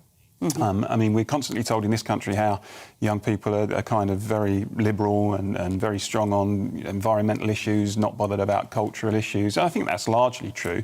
So I think there are interesting questions about how Le Pen has managed to garner so many young people, and certainly worth looking at, I think. Yeah. And Deanna, I mean, when we look at the choice that voters have in France, it's quite a stark one, is it not? Well, it is. It's a clear choice between Macron and, as you say, Paul, that slightly more kind of technocratic, left-leaning, state intervention kind of party versus Le Pen, who, initially had this image of being kind of quite far right, following in her father's footsteps, but has actually really kind of detoxified that brand to promote something very different. And I think, obviously, something that's really come into play in France is how COVID and the lockdowns were handled, because we saw huge protests at some of the measures that had been put in place, some of the restrictive measures, which I think probably has undermined kind of Macron's popularity and ratings. But as you say, Paul, I think the thing that I found the most fascinating was the polling suggesting that the youth vote is leaning towards Le Pen. Completely different situation than what you'd expect, as you say, because you would expect the youth vote to be, slightly more concerned about environmental policy. Usually tend to be, more left-leaning. So to see that Le Pen's garnering that support, and I wonder how much of that comes from the fact that Le Pen has this sort of celebrity status as well, which kind of shouldn't count for something, but having that high profile, we saw the images there when she was walking through the crowds and had, people, saying, say hi to my baby, putting their arm around her, getting selfies, etc. That stuff, that sort of popularity and celebrity factor really does come into play in these sort of elections. So I think it's going to be very interesting, but the poll of polls I saw from Politico this morning still has Macron likely to win by a margin of about 10 points, but it's all to play for. It is, and we'll see what the margin is later on today when those exit polls come out about 8 o'clock this evening. So we will be keeping a very close eye on that. But still to come, we have our regular Common Ground segment with a former chaplain to the Queen. And we'll be talking about whether the Home Secretary should give the green light for the extradition of Julian Assange. Plus, of course, your sports update with broadcaster Aidan McGee. First of all, here's your latest news. Looking ahead to today's weather then, and the UK is looking largely dry for many, with the warmest weather across western parts of the country. Taking a look at the details of where you live. And the southwest, for many, it's going to be dry and sunny this afternoon. The west of Cornwall and the Isles of Scilly, a bit cloudy with a risk of rain. Further east, and we may see the odd shower, but for many it'll be dry, feeling cooler along the coast thanks to the breeze. Across into Wales then, we'll see plenty of sunshine throughout the day. The warmest weather will be in the west, with highs reaching the high teens. The Midlands, however, could see a few showers develop during Sunday, especially towards the east. The showers, though, will be mainly light and fleeting, allowing the sunshine to quickly return. Let's head north, and for many in northern England, it's going to be dry and sunny. However, low cloud may linger across some eastern coasts. Where it does so, it is going to be a little bit chilly. Low cloud may also affect parts of northeastern Scotland today, but elsewhere should see a dry day with sunny spells. In the sunshine, temperatures may climb to about 16 if you're lucky. The sunshine is also going to be plentiful across Northern Ireland. Very little cloud around. The northeasterly wind, however, will keep some coastal areas a little bit on the cool side. So there you are, a few showers continuing this afternoon before easing this evening, leaving many parts dry with clear spells. And that is your weather for today.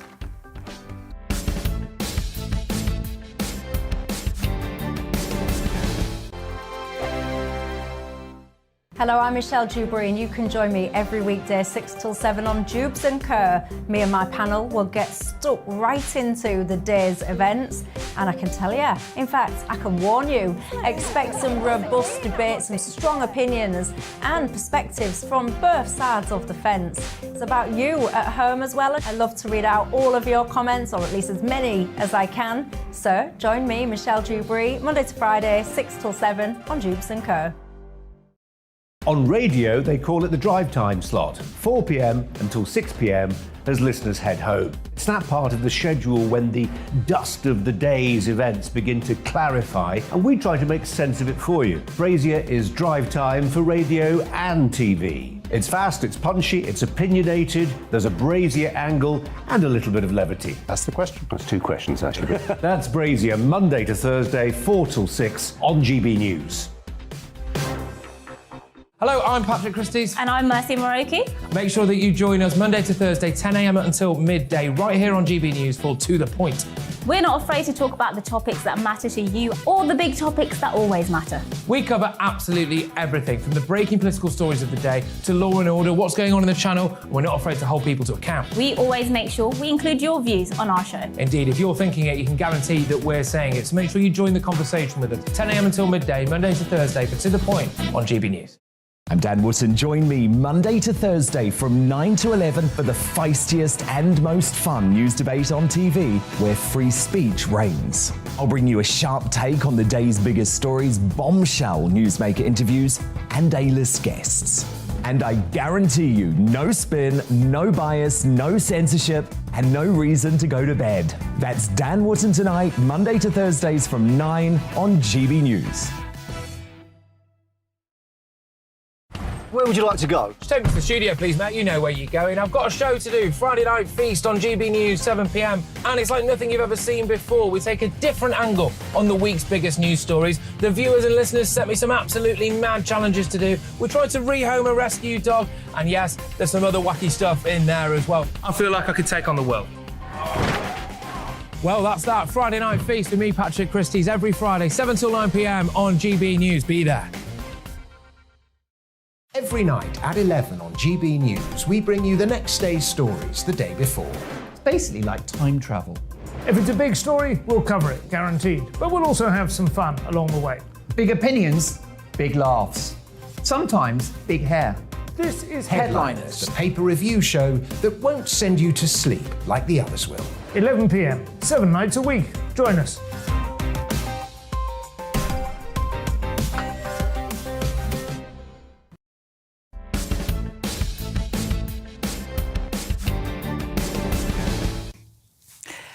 Well, clearly that wasn't the news, it was the weather. But for some of us, the weather is the news. Coming up at midday here on GB News is Alistair Stewart and friends. And I'm delighted to say that we're joined now in the studio by Alistair to look ahead to a show.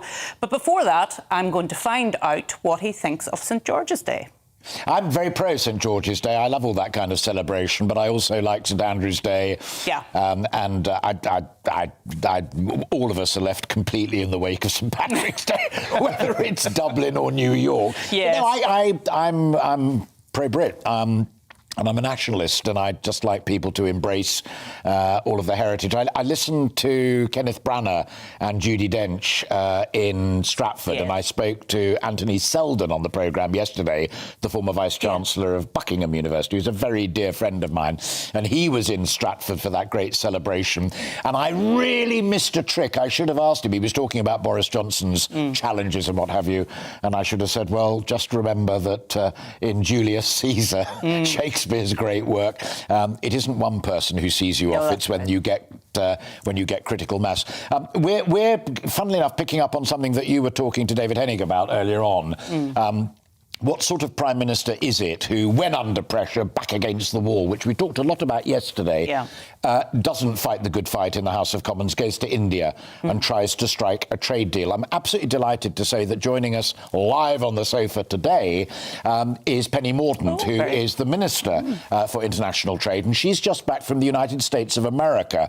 And you will remember particularly that during the Brexit campaign, Obama said, if you vote to leave, you'll be back of the line, back of the queue.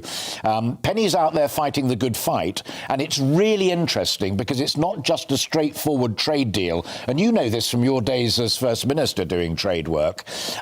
That's still on the cards, and Biden takes a little nudging and pushing. But Penny's been striking deals with individual states in the USA and groups of states as well, so she's going to give us an update on it. But I wanted to go on it particularly today because all of the top ministers in government talk about trying to refocus on the people's priorities.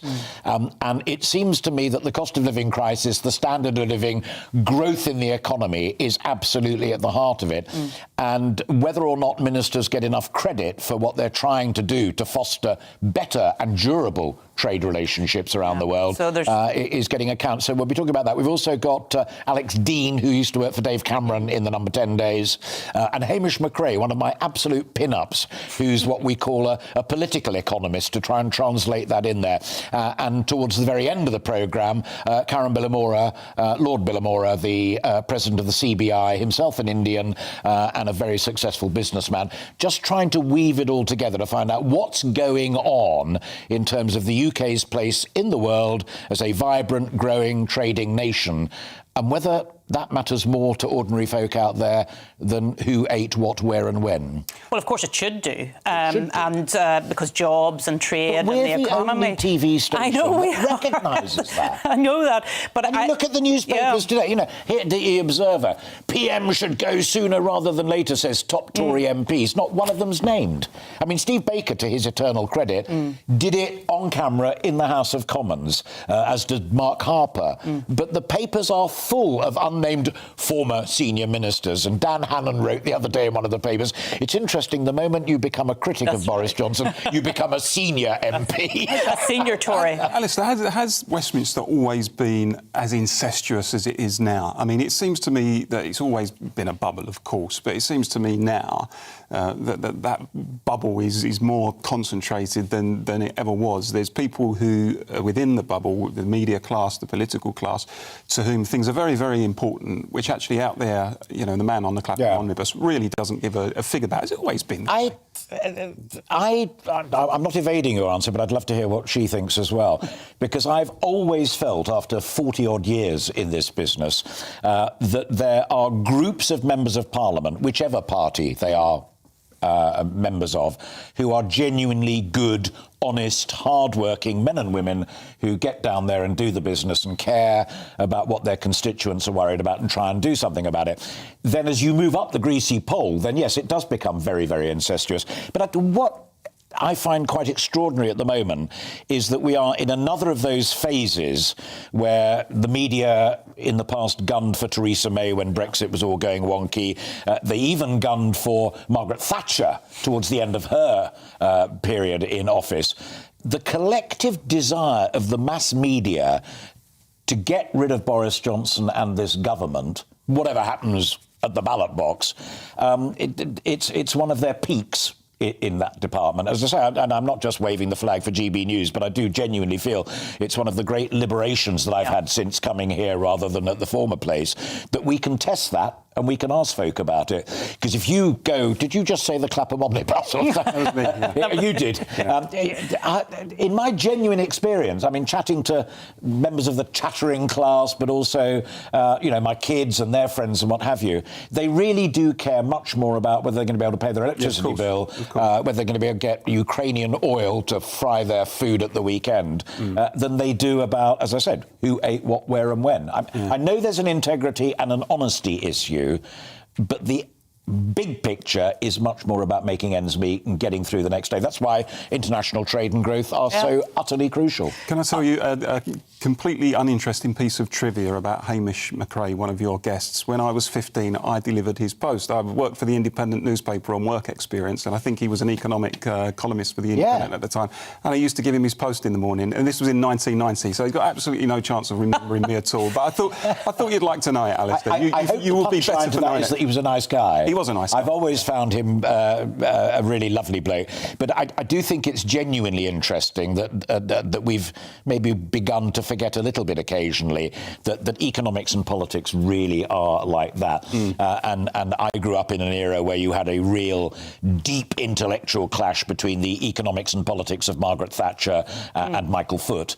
And that was really vibrant. That was really lively. It was a real choice for the electorate. It was a real choice. That choice doesn't exist right now. No. I genuinely don't think it does. Parties have converged onto this kind of narrow strip in the centre. I think that's right. I think that Labour are on to something that the public can get their heads around, and that is why these big oil companies are making billions and billions of pounds and we're suffering paying their wretched bills.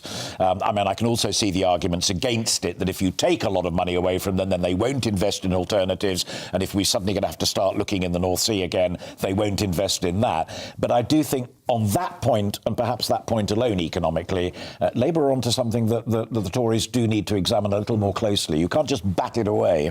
Well, we're going to have to stop chatting, or we're going to go into your programme, and we could easily do that. We could easily do that. But in any event, thank you so much, Alistair. We're going to move on to talk about Jacob Rees-Mogg, who has caused a stir in Whitehall this week after it emerged that the Minister had left cards on the empty desks of civil servants who were working from home, saying, "Sorry you were out when I visited. I look forward to seeing you in the office very soon," in a push to get staff back to the office. And the move has sparked criticism from unions, with many labelling the move crass and condescending, but many have viewed it as light-hearted office banter. So, Paul, where are you on this?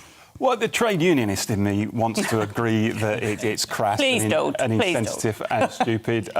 Truly, I find it a little difficult to get worked up about, to be perfectly honest. I mean, I saw the calling card that he left. It didn't strike me as being in any sense malicious. It was quite light-hearted. I mean, I think there is a genuine debate to be had about working from home, how long people should be able to do it for. If it's something that works for the individual and works for the company, the organisation, then great. I don't see why anybody should interfere in that. But if there are genuine deficiencies that are occurring in the operations of an organisation because people are still working at home through COVID, I don't really think there's any excuse for that anymore, to be honest. So I can't blame people for at least raising the debate. Deanna, very quickly, have you a comment on this calling card? Well, I found it quite amusing more than anything. But realistically, as Paul said, we do need to have a conversation about working from home, particularly in the civil service, because of course this is taxpayer-funded money that's paying civil servants' salaries, and there is an argument that they perhaps shouldn't be getting London living allowance if they're working from home 100% of the time. So clearly there's a conversation to be had. But for me, it's all about making sure the work is done. Be that at home or in the office, and that civil service is as efficient as possible. But like Paul, I find it pretty difficult to get worked up about a calling card, particularly when my understanding is that most of the government departments actually they hot desk, so it wouldn't be left on a specific individual's desk anyway. So I find it hard to believe it's that crass and kind of targeted anyway. Yeah, I thought it was a very pleasant little note. I thought it was very efficient, and but obviously some people objected to getting it. Well, they wouldn't get it, of course, if they weren't in the office. That's the point. Anyway, coming up next, we have our regular Common Ground segment with a former chaplain to the Queen. We'll debate should Parliament impose a nationwide ban on smacking your children, and your latest sports updates with our commentator, Aidan McGee. But first, here's your latest headlines, so don't go anywhere.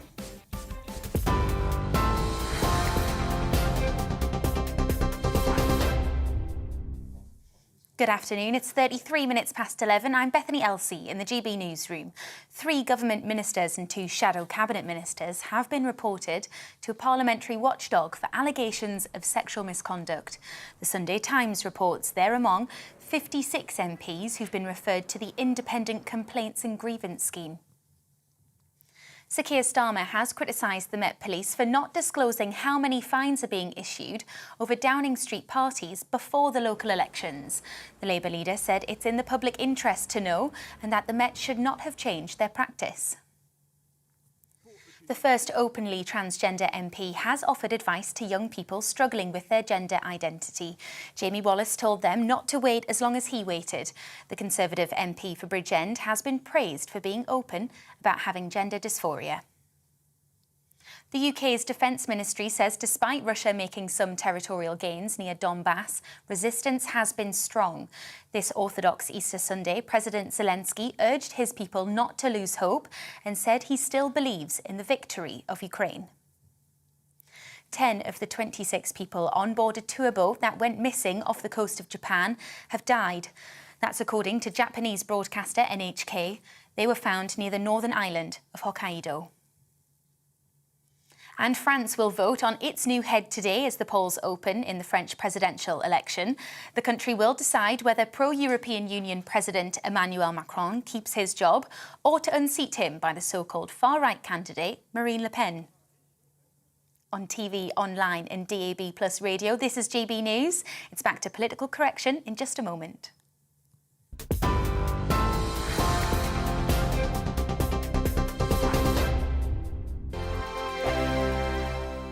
Hello, I'm Michelle Dewberry and you can join me every weekday 6 till 7 on Jubes and Kerr. Me and my panel will get stuck right into the day's events, and I can tell you, in fact, I can warn you, expect some robust debates, some strong opinions and perspectives from both sides of the fence. It's about you at home as well. I love to read out all of your comments, or at least as many as I can. So join me, Michelle Dewberry, Monday to Friday, 6 till 7 on Jubes and Kerr.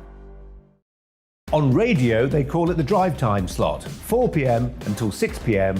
as listeners head home. It's that part of the schedule when the dust of the day's events begin to clarify, and we try to make sense of it for you. Brazier is drive time for radio and TV. It's fast, it's punchy, it's opinionated, there's a Brazier angle and a little bit of levity. That's the question. That's 2 questions, actually. That's Brazier, Monday to Thursday, 4 till 6 on GB News. Hello, I'm Patrick Christie's. And I'm Mercy Moroki. Make sure that you join us Monday to Thursday, 10 a.m. until midday, right here on GB News for To The Point.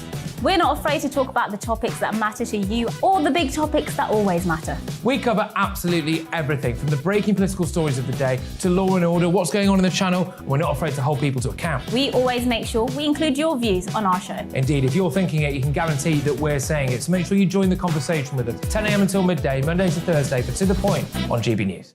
I'm Dan Wootton. Join me Monday to Thursday from 9 to 11 for the feistiest and most fun news debate on TV, where free speech reigns. I'll bring you a sharp take on the day's biggest stories, bombshell newsmaker interviews, and A-list guests. And I guarantee you, no spin, no bias, no censorship, and no reason to go to bed. That's Dan Wootton tonight, Monday to Thursdays from 9 on GB News.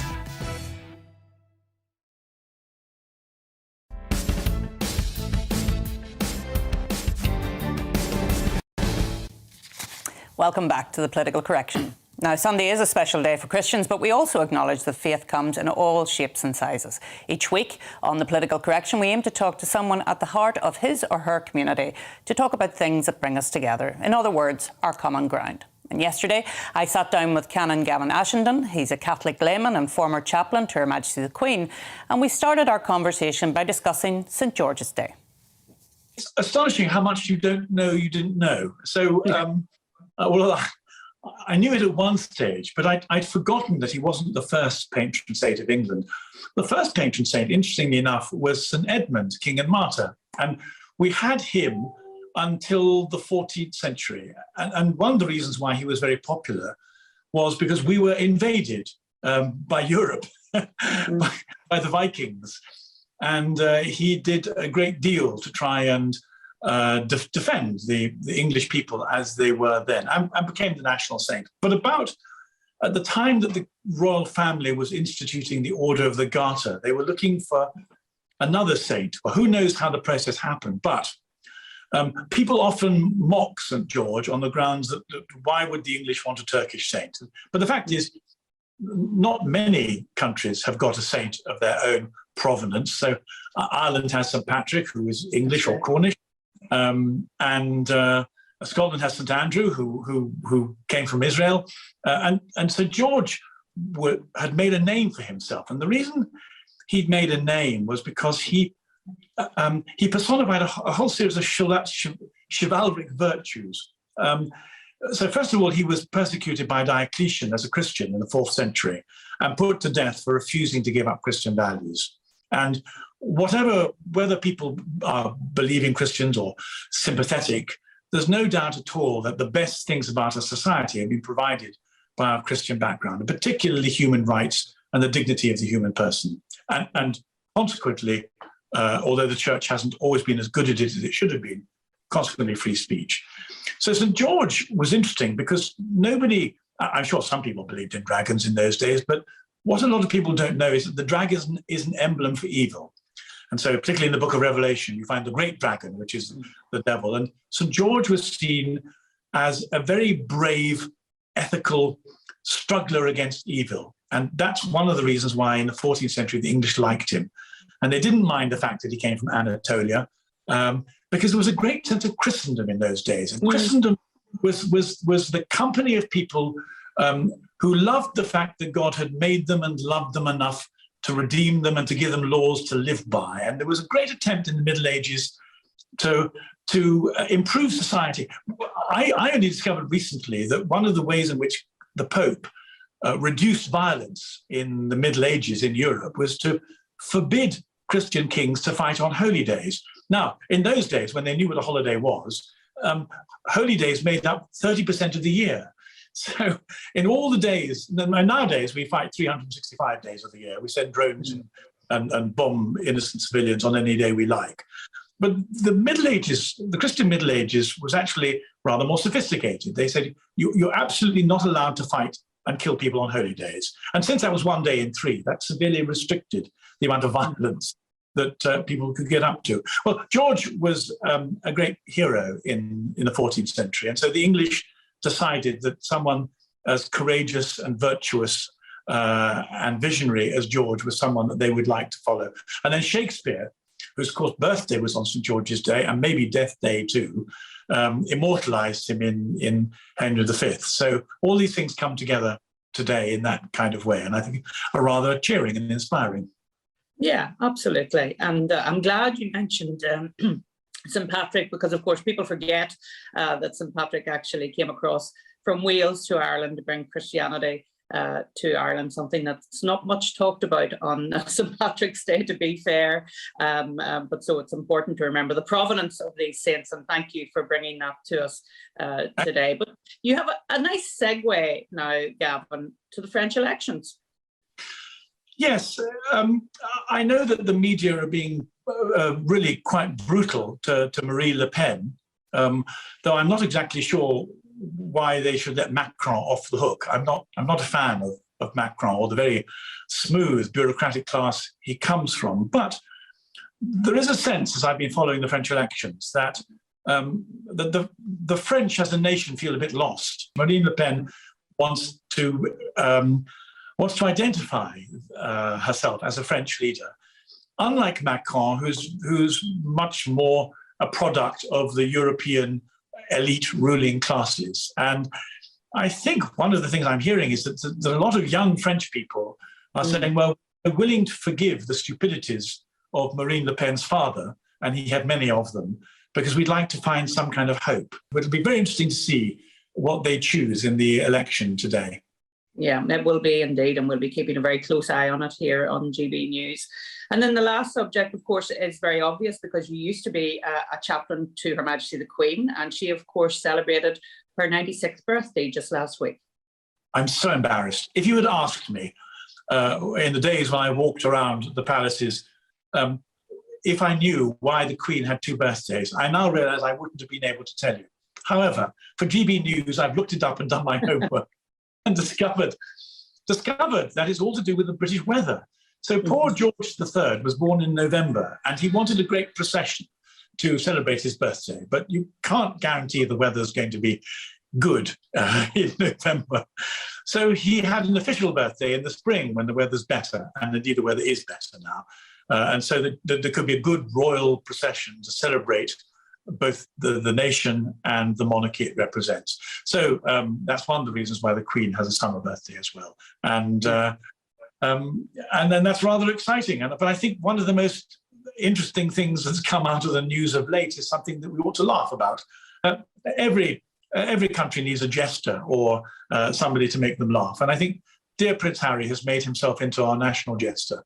And by coming back and explaining that the reason that he doesn't need national security and can visit his family and be polite to them is because his grandmother needs his personal protection. And that's such a wonderfully, gloriously idiotic thing to say that I think we can just thank him for bringing a smile to our lips at a time when the news is rather grim, and be grateful to him for that.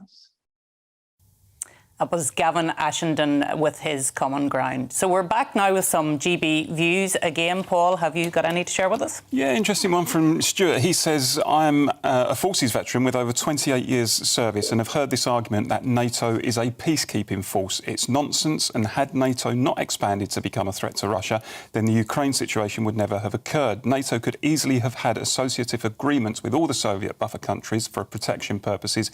This would have been more than acceptable to Russia. And Deanna, you've had some views on NATO as well. Absolutely. And on NATO, Amanda says NATO is nothing more than a gang of countries headed up by the US, whose interests are served by the immense profits for their military-industrial complex. Well done, Paul, for standing up to that NATO hawk. There you go, Paul, a bit of praise. And Martin is saying that NATO should not be recruiting new members and should not have admitted the ex-members of the old Soviet bloc, such as Poland. So again, on your point, Paul, NATO exists to keep Russia at bay, and admitting the Russian neighbour states is a provocation that is unnecessary and unwise. So some interesting comments there from our viewers. Then we've some on Stop and Search as well. Paul. Yeah, Paddy in Andover says the one thing that Stop and Search and people who carry knives have in common is that they both target ethnic minorities. And Deanna, you have a view as well? Yeah, we've got Steve who says police target the areas where the crime is. Stop defending the base criminals because you're afraid to call out reality. Yeah, and Pat is saying, why are folks so bothered if they're not doing nasty things? That's always the argument that's made. If you're not doing anything, then why would you worry about being stopped and searched? But it is very intrusive to be stopped and searched, especially if you're stopped and searched. Well, exactly. 40 times. There's a story in the press over the last few days of somebody who was stopped 60 times. Yeah. I mean, you can well imagine if you're an ordinary law-abiding citizen going about your business and you're constantly harassed in that way, then you're going to have a pretty dim view of stop and search, and that would be entirely understandable, I think. Well, thank you again for your views. But we're going to talk about something that happened last week now, and Her Majesty the Queen celebrated her 96th birthday. Queen Elizabeth received tributes and good wishes from all across the UK and the world, with both the Prime Minister and Labour leader Sir Keir Starmer sending their birthday wishes to Her Majesty. Mr Johnson paid tribute to the monarch's dedicated and flawless service. So, Paul, you and I disagree on this issue, but I know you have great respect for Her Majesty the Queen. Yeah, I mean, I always describe myself as a Republican, but of a very, very mild variety. I'm not an enthusiastic Republican in any sense. I just so happen that in a democratic country we should elect our head of state. But look, if you're going to have a monarch, then you couldn't really have chosen a better one than the current incumbent. I mean, she's carried out the duty for so many years now with dedication and a commitment to service. And let's be blunt, how many other people at 96 are still in their jobs and still expected to do the role that they've always done? Most people, if they are lucky enough to live that long, have wound down well before now. So from this Republican, happy birthday to Her Majesty. I hope she enjoyed the day. And Deanna, did you do anything to celebrate Her Majesty's birthday? I didn't particularly. I mean, she's such an incredible, inspiring figure. You know, I did the classic MP thing of putting a post out on social, but it can never quite reflect the sort of deep level of respect that I really have for her, the grace with which she's served her country, as Paul said, for so many years, and at 96 to still be carrying out official engagements is just remarkable, and really goes to show that sense of duty that she has and has had right throughout her life. It's pretty inspiring for all of it. The only thing I'd say is I always remember the date of her birthday because it's the same as my nan's birthday, and I know when my nan was little, her dad would make her kind of watch some of the celebrations for the Queen's birthday and convinced her that the kind of cannons that were fired were for her birthday. So it means I always remember April 21st. Oh, that's a lovely memory. And from my perspective, as you said, Deanna, she is a most inspiring, dutiful and absolutely marvellous monarch. So happy birthday from me as well. But time now to look at the biggest sporting events taking place this weekend. Pleased to say we've been joined in the studio by sports broadcaster and writer Aidan McGee. Well, Aidan, what a night last night was. Incredible. I mean, the atmosphere, apart from anything else, 94,000 people, easily, Arlene, the biggest heavyweight all-British title fight we've seen. I mean, I'm going back to, I remember Frank Bruno fighting Lennox Lewis in Cardiff in 1993. Big event, 26,000 people there.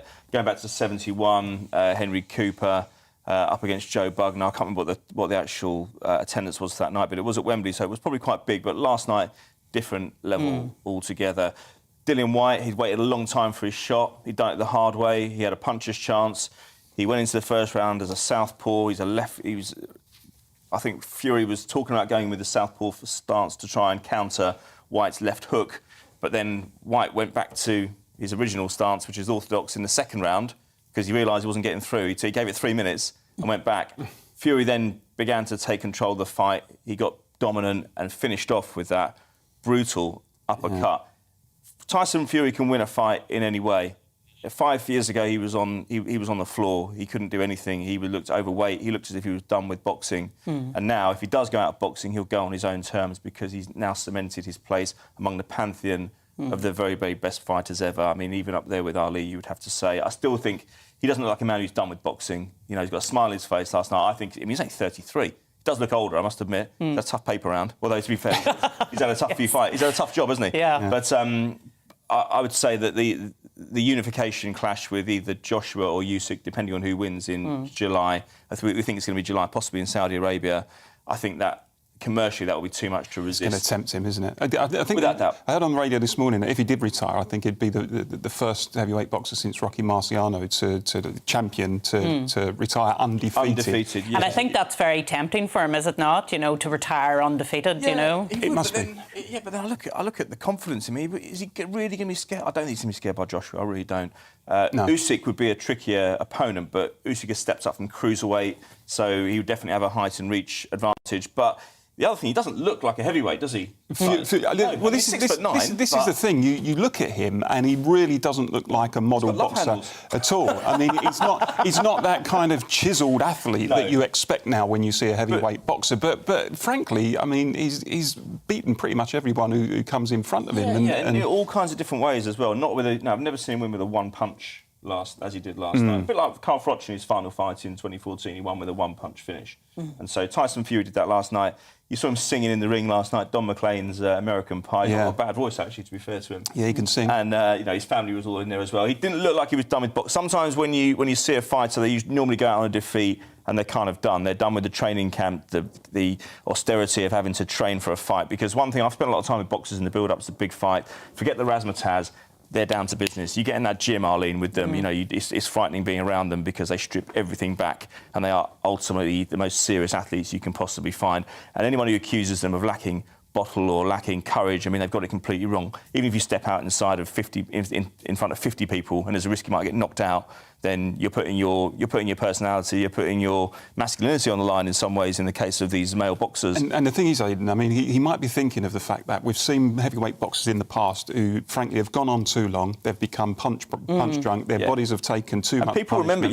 remember those he might be years, thinking, look, I don't want to be boxing when I'm 45, like the George Foremans and the Alis, and look what happened. No, he has said that. He had said that in the past, but I don't think at the age of 33, one fight would be beyond him. If he was to beat Usyk and Joshua, I don't really see who else you could put in front of him. That's the full set pretty much then, isn't it? Exactly. And he's not always been popular. He's had to modify his image much more so in recent years. You know, he had problems with speaking out about homophobia. Well, he was homophobic. He had some very, very disparaging remarks about women as well. But he's gained a place in the heart of the nation. It's a real turnaround from a PR point of view because he's brought out the better side of his personality, and it shows that the British public also believe in forgiveness as well. And I think they love a character. Oh, he's such a character, isn't he? And I mean, the sport would be quite dull without him. And the thing is, Arlene, I think sport generally now, the elite players in any sport now are almost like robots. They have their management companies writing their scripts for them, say, can you tweet this? Or nobody writes his tweets for him. We'll issue a statement in your name. Can you approve it? They're not allowed to be themselves in many, but he eschews all of that. He is what he is. Can you imagine us lot if we all finished our work today and we got up and sang a song for the... Yeah, well, we're expecting that from you. We were sort of going to throw that at you later on. But anyway, I do want to touch on another sport issue, and that is the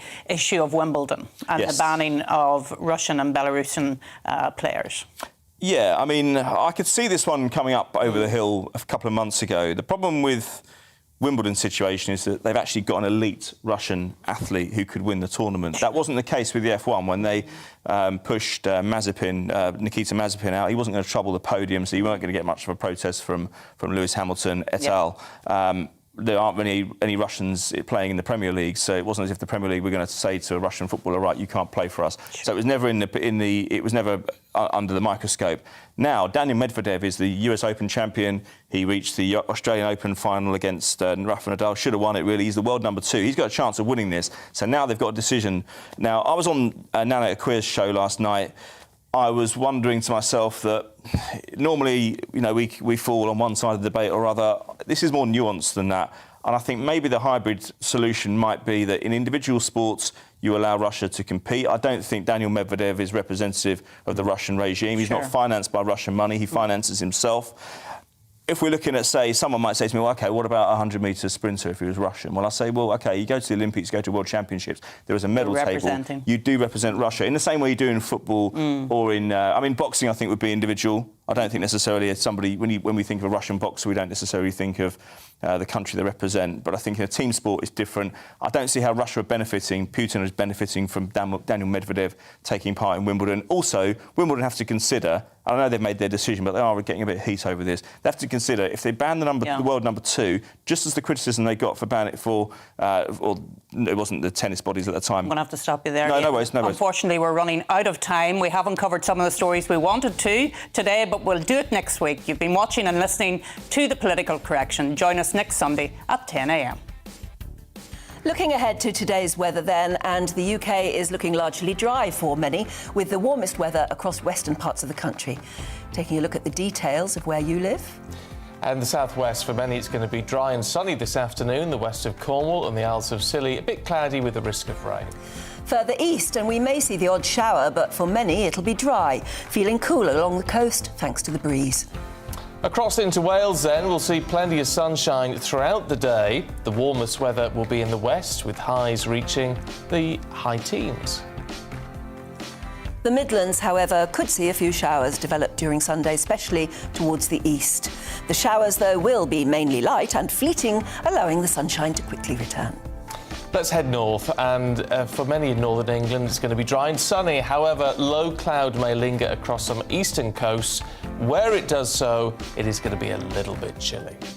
Low cloud may also affect parts of northeastern Scotland today, but elsewhere should see a dry day with sunny spells. In the sunshine, temperatures may climb to about 16 if you're lucky. The sunshine is also going to be plentiful across Northern Ireland. Very little cloud around. The northeasterly wind, however, will keep some coastal areas a little bit on the cool side. So there you are, a few showers continuing this afternoon before easing this evening, leaving many parts dry with clear spells. And that is your weather for today. Join me, Anaya Falarin Iman, for the discussion every Sunday at 3 p.m. here. From big ideas to questions shaping the public conversation, we tackle the moral, cultural and political implications of news stories. We need to share this conversation democratically. It has become so toxic, this debate. They relish this kind of discourse. From fascinating guests to challenging ideas, you won't want to miss it. The discussion every Sunday at 3 p.m. here, GB News.